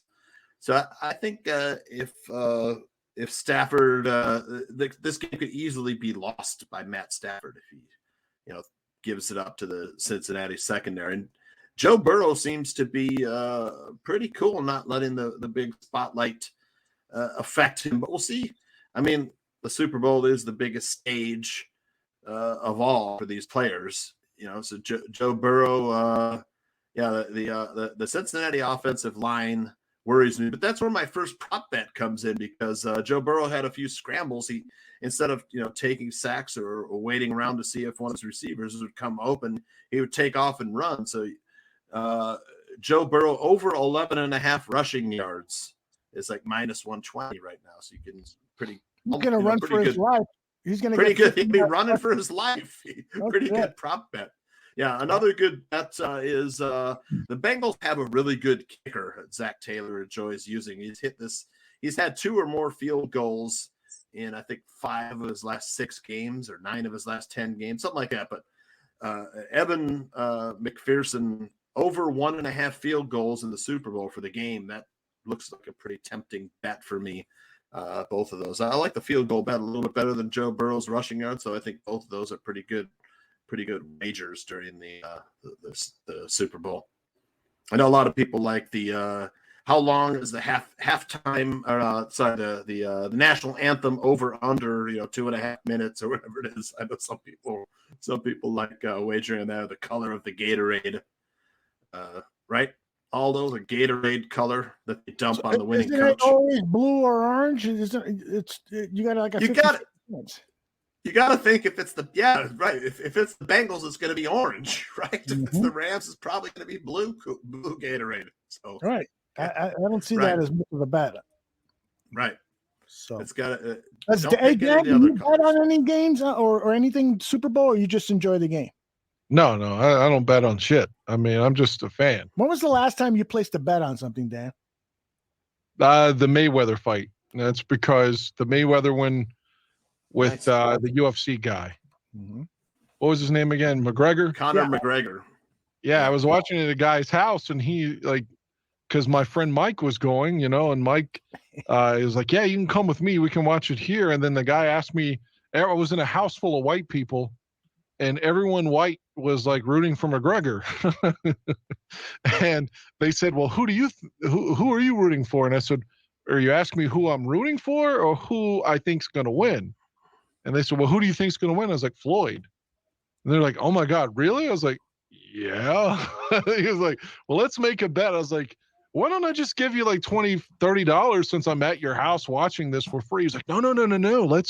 Let's make it. I was like, really? You really want to bet? He's like, yeah, let's bet $20.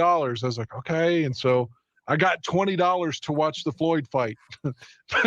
I'm at his house and he pays me $20. I was like, no, I don't need the money, man. It's fine. I'm surprised you didn't become a gambling addict after that. No, I don't want to. I will waste too much money on concert tickets and movies and shit to suddenly start losing it through an addiction to sports. Not going to happen. Tucci, are you a 9 Inch Nails fan? Man, I'll tell you, in high school, I loved 9 Inch Nails and Mystery and Nitzareb, all those bands. I used to listen to that in college. I mean, sorry, that was college for me. Early 90s, late 80s. I don't know much 9 Inch Nails. I know their work on the Oliver Stone movie. Natural Born Killers, yeah. I know their work from there, but Tooch was in. That's right. Tell us about that, Tooch. What scene were you in? In the Joliet jailhouse food riot scene. Can we actually spot you in one of the shots? I think so. I was wearing a bandana, so. Mm-hmm. Were you like a Crip or something?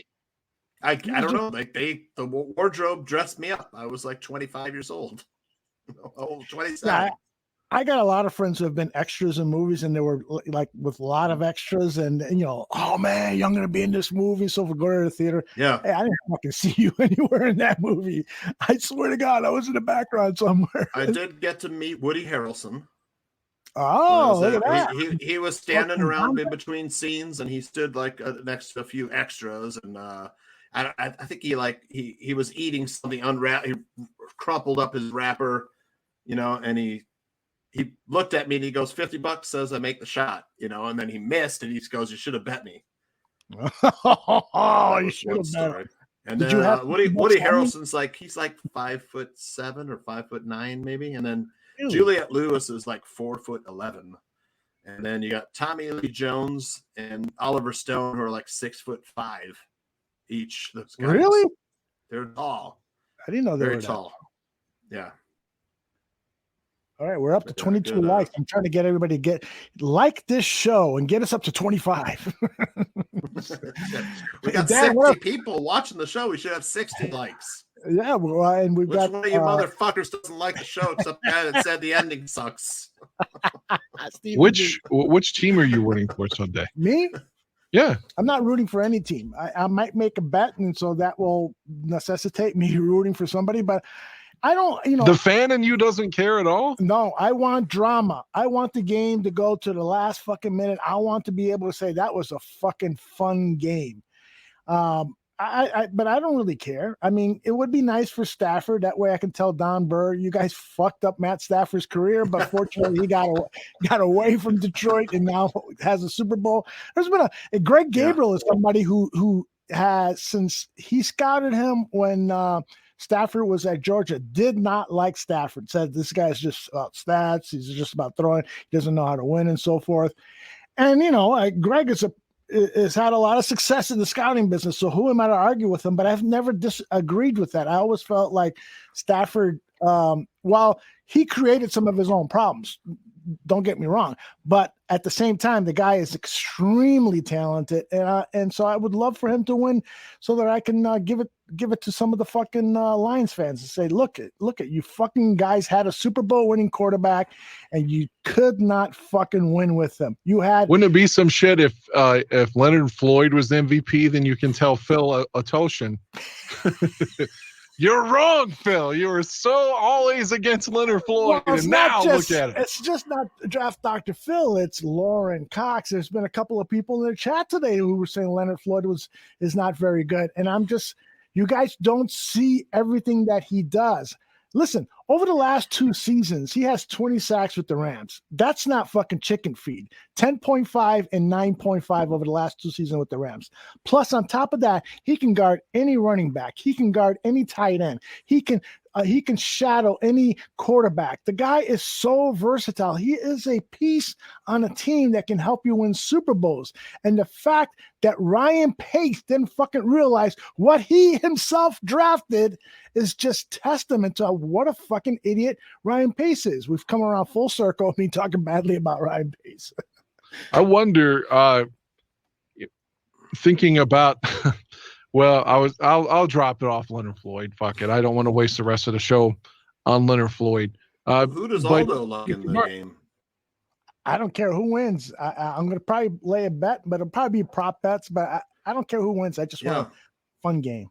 Well, I was going to say, could Chris Collinsworth actually, because he doesn't have his lovers in there like Rodgers and Mahomes, but he played 2 Super Bowls with the Bengals.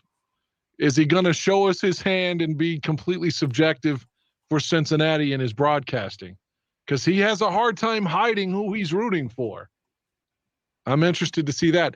This is supposed to be Al's last game with NBC. The way I understand it, Tirico takes over Sunday Night Football next season, and Al goes to Amazon. Mm-hmm. Because Al's going to be doing Thursday Night Football, evidently, at Amazon. So this is the end of an era for Al's, I guess, last Super Bowl. And like I said, Collinsworth, you just, how is he going to, I'm going to be rooting for Cincinnati, and he's still probably going to piss me off. The Al Michaels to Amazon is not locked in yet, but yeah, that seems to be the prevailing rumor that's where he's headed. And I think Mike Tirico is fucking ready to have that plum assignment on Sunday night. Tirico, to me, is probably the second or third best play-by-play guy behind Al Michaels. And he had lots of sexual problems, allegations against him at ESPN that make you kind of worry. Not to say that he was guilty, because he could have been innocent of all of those, but he had a lot of problems with ladies at ESPN, if you read that book. Mm-hmm. Which kind of makes me, cringe. And I wasn't a big Tony Kornheiser fan, but when he was at ESPN, like Tirico allegedly, according to Kornheiser, would like not tell him what they were going to do and just was trying to make him look bad because he didn't want him there. He kind of did the same thing to Joe Theismann because He didn't want Theismann there. He wanted Jaworski there. And so Tirico's, from all accounts, is an asshole. But I do like him, his actual voice and his job, like doing the game. Like I like listening to him. So I agree with you in that regard. It's just, if you listen to all these other stories, he's a dick, man. Yeah. But yeah, I do like him on air, though. I will give you that. What But about I'm excited. real quickly, Dan? I want to get this in before you leave. Chris Collinsworth is always smiling when talking, and it's annoying. That's what the factor says, and I totally agree with him. And so does Jack Collinsworth.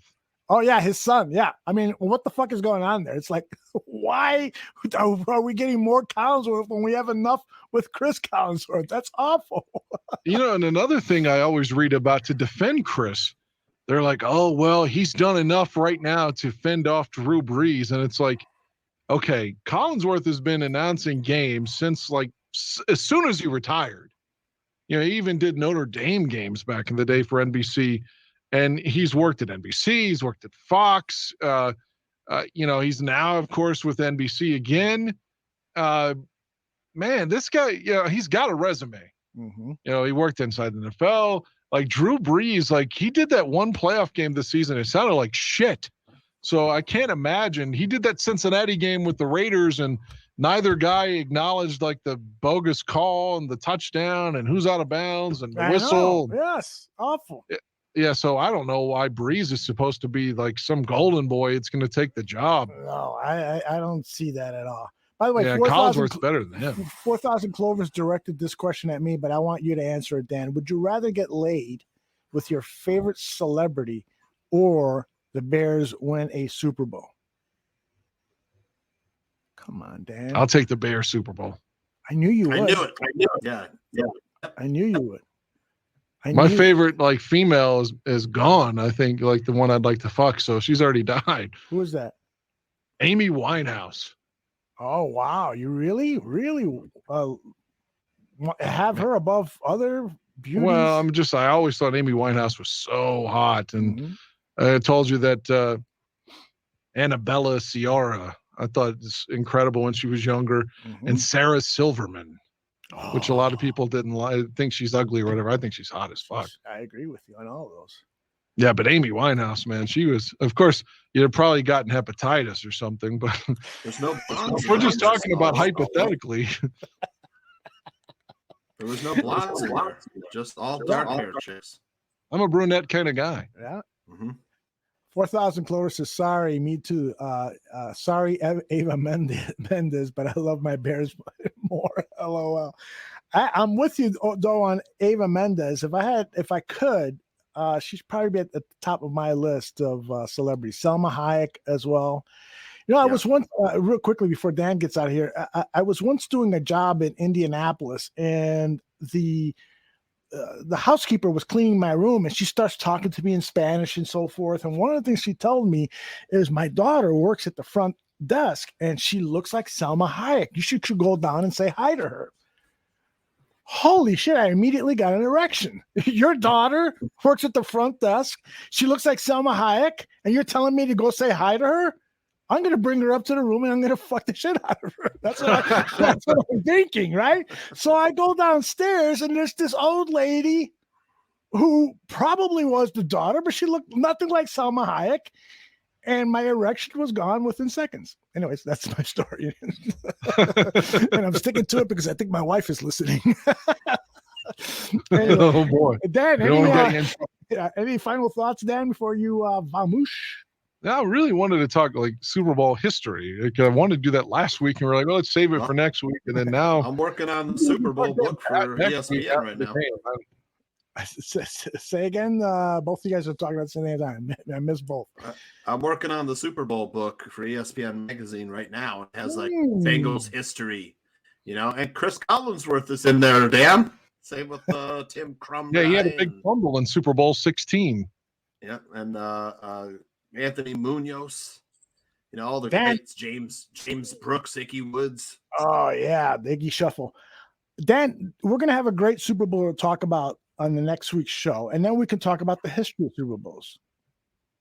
That's what I'd really like to do. Okay. Talk some history there. I really like to get you to reminisce. Like it's always me. I always try to get you to tell me your memories on That was things. a great Super Bowl, the Bengals and 49ers, and Tim Crumrye's leg broke and flapped around. I was like, I like that first one better. I like 16 better than 23.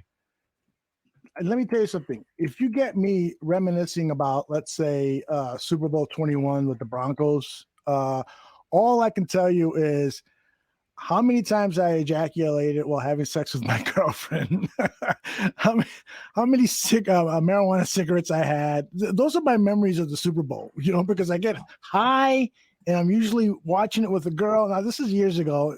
This has changed over the last few years.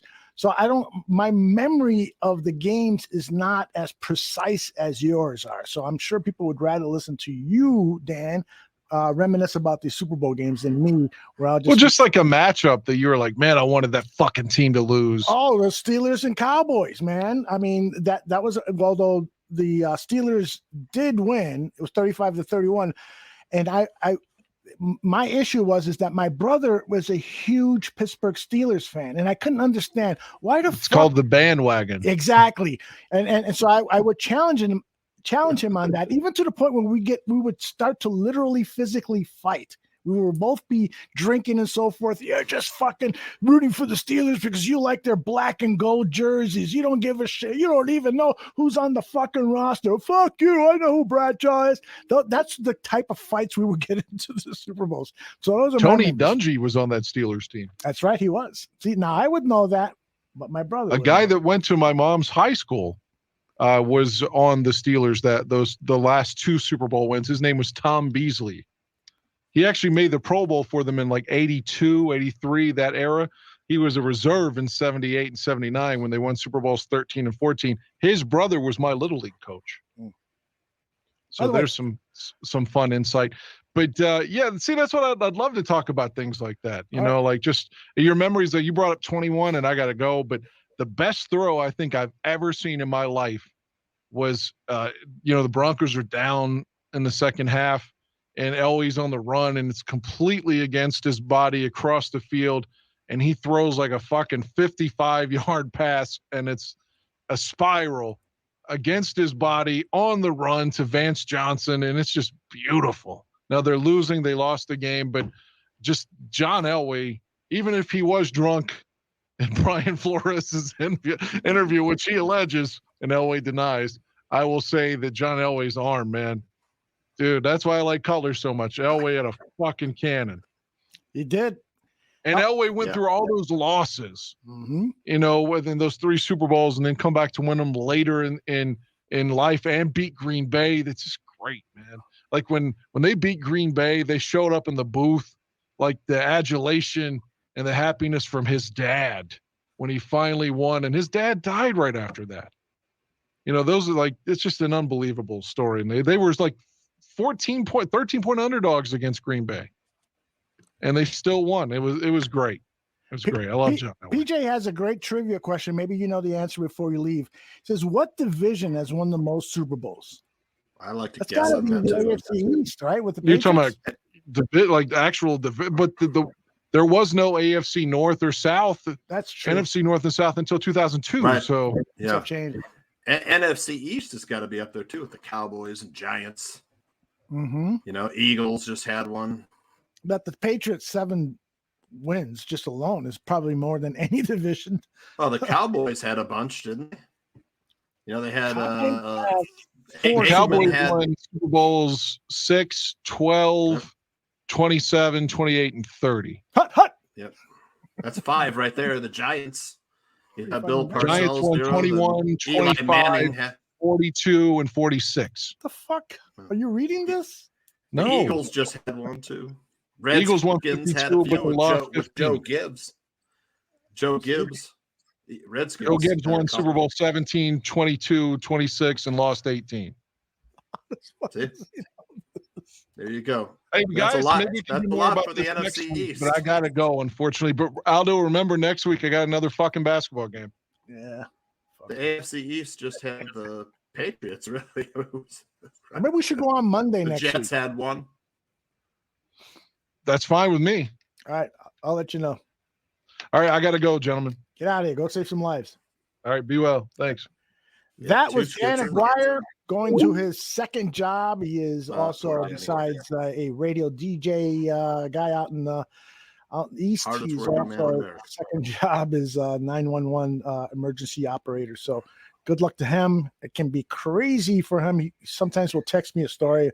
Oh my gosh, this woman is stuck in a car. They can't get her out and stuff. It's and then an hour later, she passed away and stuff. He tells me all these stories, and I wonder why the guy doesn't drink more than I do. With these horrific stories that he's dealing with, life and death situations. It's unbelievable. And he's a great guy. Dan Aguirre, he's also a 9 Inch Nails fan, which I don't understand why. Tooch doesn't understand why either. But we bless him. So, Tooch, any thoughts on this Super Bowl game that you absolutely must share with our fans? Yeah, I did a show today with my partner Anthony from Pound It Sports and Brian Edwards, another handicapper. We talked about how both these teams really good run defenses. Bengals finished 5th overall against the run, which I didn't believe, but they do have an underrated defense, and the Rams really shored up their run defense, towards the second half of the season. They finished 6th overall. So, man, I think you're going to see a lot of passing in this game. I hope you got Stafford and Burrow. Burrow's got 3 really good wide receivers, one guy who can change the game all by himself, and then Higgins and Boyd, those guys are good too. And then, the Rams, Stafford with Kupp and Odell Beckham Jr., pretty good crew there. Now, both the tight ends for each team are banged up. Doesn't look like Higbee will play. Uzoma says there's no way he's going to be out in this game, the Bengals tight end. He says, there's no way I'm not playing in the game, even though he had that leg injury in the last playoff game. But like people said in the chat room, the Bengals offensive line, patchwork. Joe Burrow was sacked 9 times in the Patriots game. So, in the Titans game. So, Rams passers, you got Donald and Von Miller and Leonard Floyd, who'll be coming after Burrow. But, I think it all comes down to which quarterback makes the most mistakes. Matt Stafford. Second half of the season, one of the quarterbacks that threw the most interceptions in the NFL. And then Joe Burrow, he's a young kid, doesn't seem to faze him, the pressure, the big spotlight. Matt Stafford, getting a little cocky, Tooch? You think he's getting a little cocky? If he is, I'd say that's pretty good, man. Help him handle all that pressure. But Matt Stafford is the guy I worry about with the picks. That could be the difference in the game. And then the Bengals, man, I bet against them 3 times in a row, and they have won 3 times. They beat the Raiders. Covered the spread in that game. They beat the Titans, went into Nashville, beat the Titans outright, and then down big against the Chiefs in Kansas City. They come back and win that one too. So I hesitate to bet against Cincinnati, but then you got to think, the streak against the spread might come to an end. LA has built this team to win right now. Cincinnati did not build the team to go to the Super Bowl, win the Super Bowl, but they're there. That's the thing. That's the difference. Cincinnati, this was supposed to be a year where they just get to the playoffs, and maybe, but they find themselves in the Super Bowl right now, so, stranger things have happened. Technically, this is kind of the McVay and Taylor, they were worked together, right, with the Rams. Right. And they know each other pretty well. The first half, I think I don't see it be that much scoring as these two teams, counterpunch and feel each other out. They're not going to be taking as many risks until you get to the second half. And Zach Taylor of the Bengals, he likes to throw that kicker out there. That kicker could hit from 60 yards. McPherson, that dude is really good.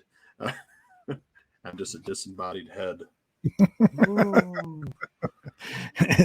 For those of you listening in the audio podcast, you're asking Tooch if he's in a dark room. Yeah, he definitely is, because in the background you don't see anything. You see a shade of his green screen, and you see a shade. I want to use the green screen, but it's like there's so much video lag.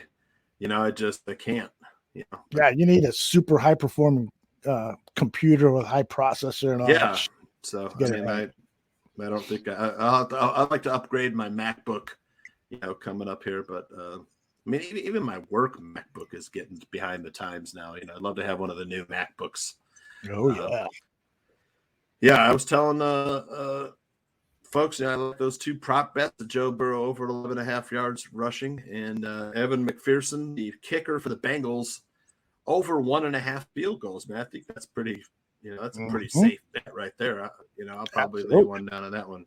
So all he needs is 2 field goals. I think total points for Evan McPherson in the game is 7.5, which would be 2 field goals, 2 extra points, or 3 field goals. So hold up a newspaper. the hostages. Have you seen this man? Where is he? People are saying that Sean's video is hostage video quality. I used to have the little fake Bears man cave in the background, but the audio lag was just too much. Yeah, that's crazy. I'm here. That's crazy. And then someone said the green screen. Tooch is a Packers fan, so no, the green screen's back here though. See, it's right behind me. Yeah, it is. Oh, you're pointing the light the wrong way. Pointing at the screen. The what do you call it? The circle light. It's got different temperatures. I love it. That is cool. You can have a cool, warm, whatever. Yeah. So let people know where they can see your gambling show to get these tips that are worth millions of dollars. Yeah. Every day on Twitter, I give away a free play. Tonight's free play was Kansas City Roos over St. Thomas, Minnesota. Tommy's and Roos minus 2.5 points. They won outright, no problem. I think they won by 10. So that was a free play, gave away. Gave Aldo a few plays.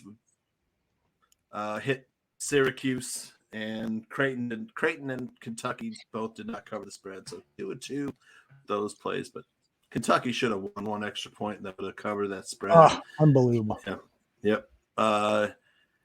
Yeah, college basketball. I'm super busy right now. Love college basketball. So I spend a lot of time handicapping games and trying to get my bets in and people that subscribe to my picks giving out the card. I do my spreadsheets. I'm up insomnia, fuels the spreadsheets. I fall asleep, wake up. I sleep in spurts now, Aldo. I don't know if this is the sign. When you get to 50s, 60s, you'll fall asleep for 2.5 hours. Man, I'm fucking ready to go, completely rested. Then 2.5 hours later, going down, maybe sleep 4 hours. It's when you wake up, you got to piss maybe once or twice a night. That's Jesus. This is what you have to look forward to, kids. That's right. Stephen Meade says Detroit fans celebrating Stafford's success is pathetic. Would we be celebrating if Cutler took Miami to the Super Bowl a few years ago? I don't fucking think so. I agree with you, Stephen. It's I agree. And I think these Lions fans who are celebrating Stafford's success, they are 2 camps. One is that they have always hated the management of Detroit and said correctly that Stafford wasn't given enough weapons and good coaching and so forth to succeed. And then there are others who are just trying to hide behind the fact that they were critical of Matt Stafford, but now are just changing their tune because they're trying to save face. That's Detroit Lions fans for you. But you know what? There's a lot of Chicago Bears fans that way, Green Bay Packers fans that way. It's kind of human nature, I believe. King Pookie Nation, by the way, has a podcast or webcast.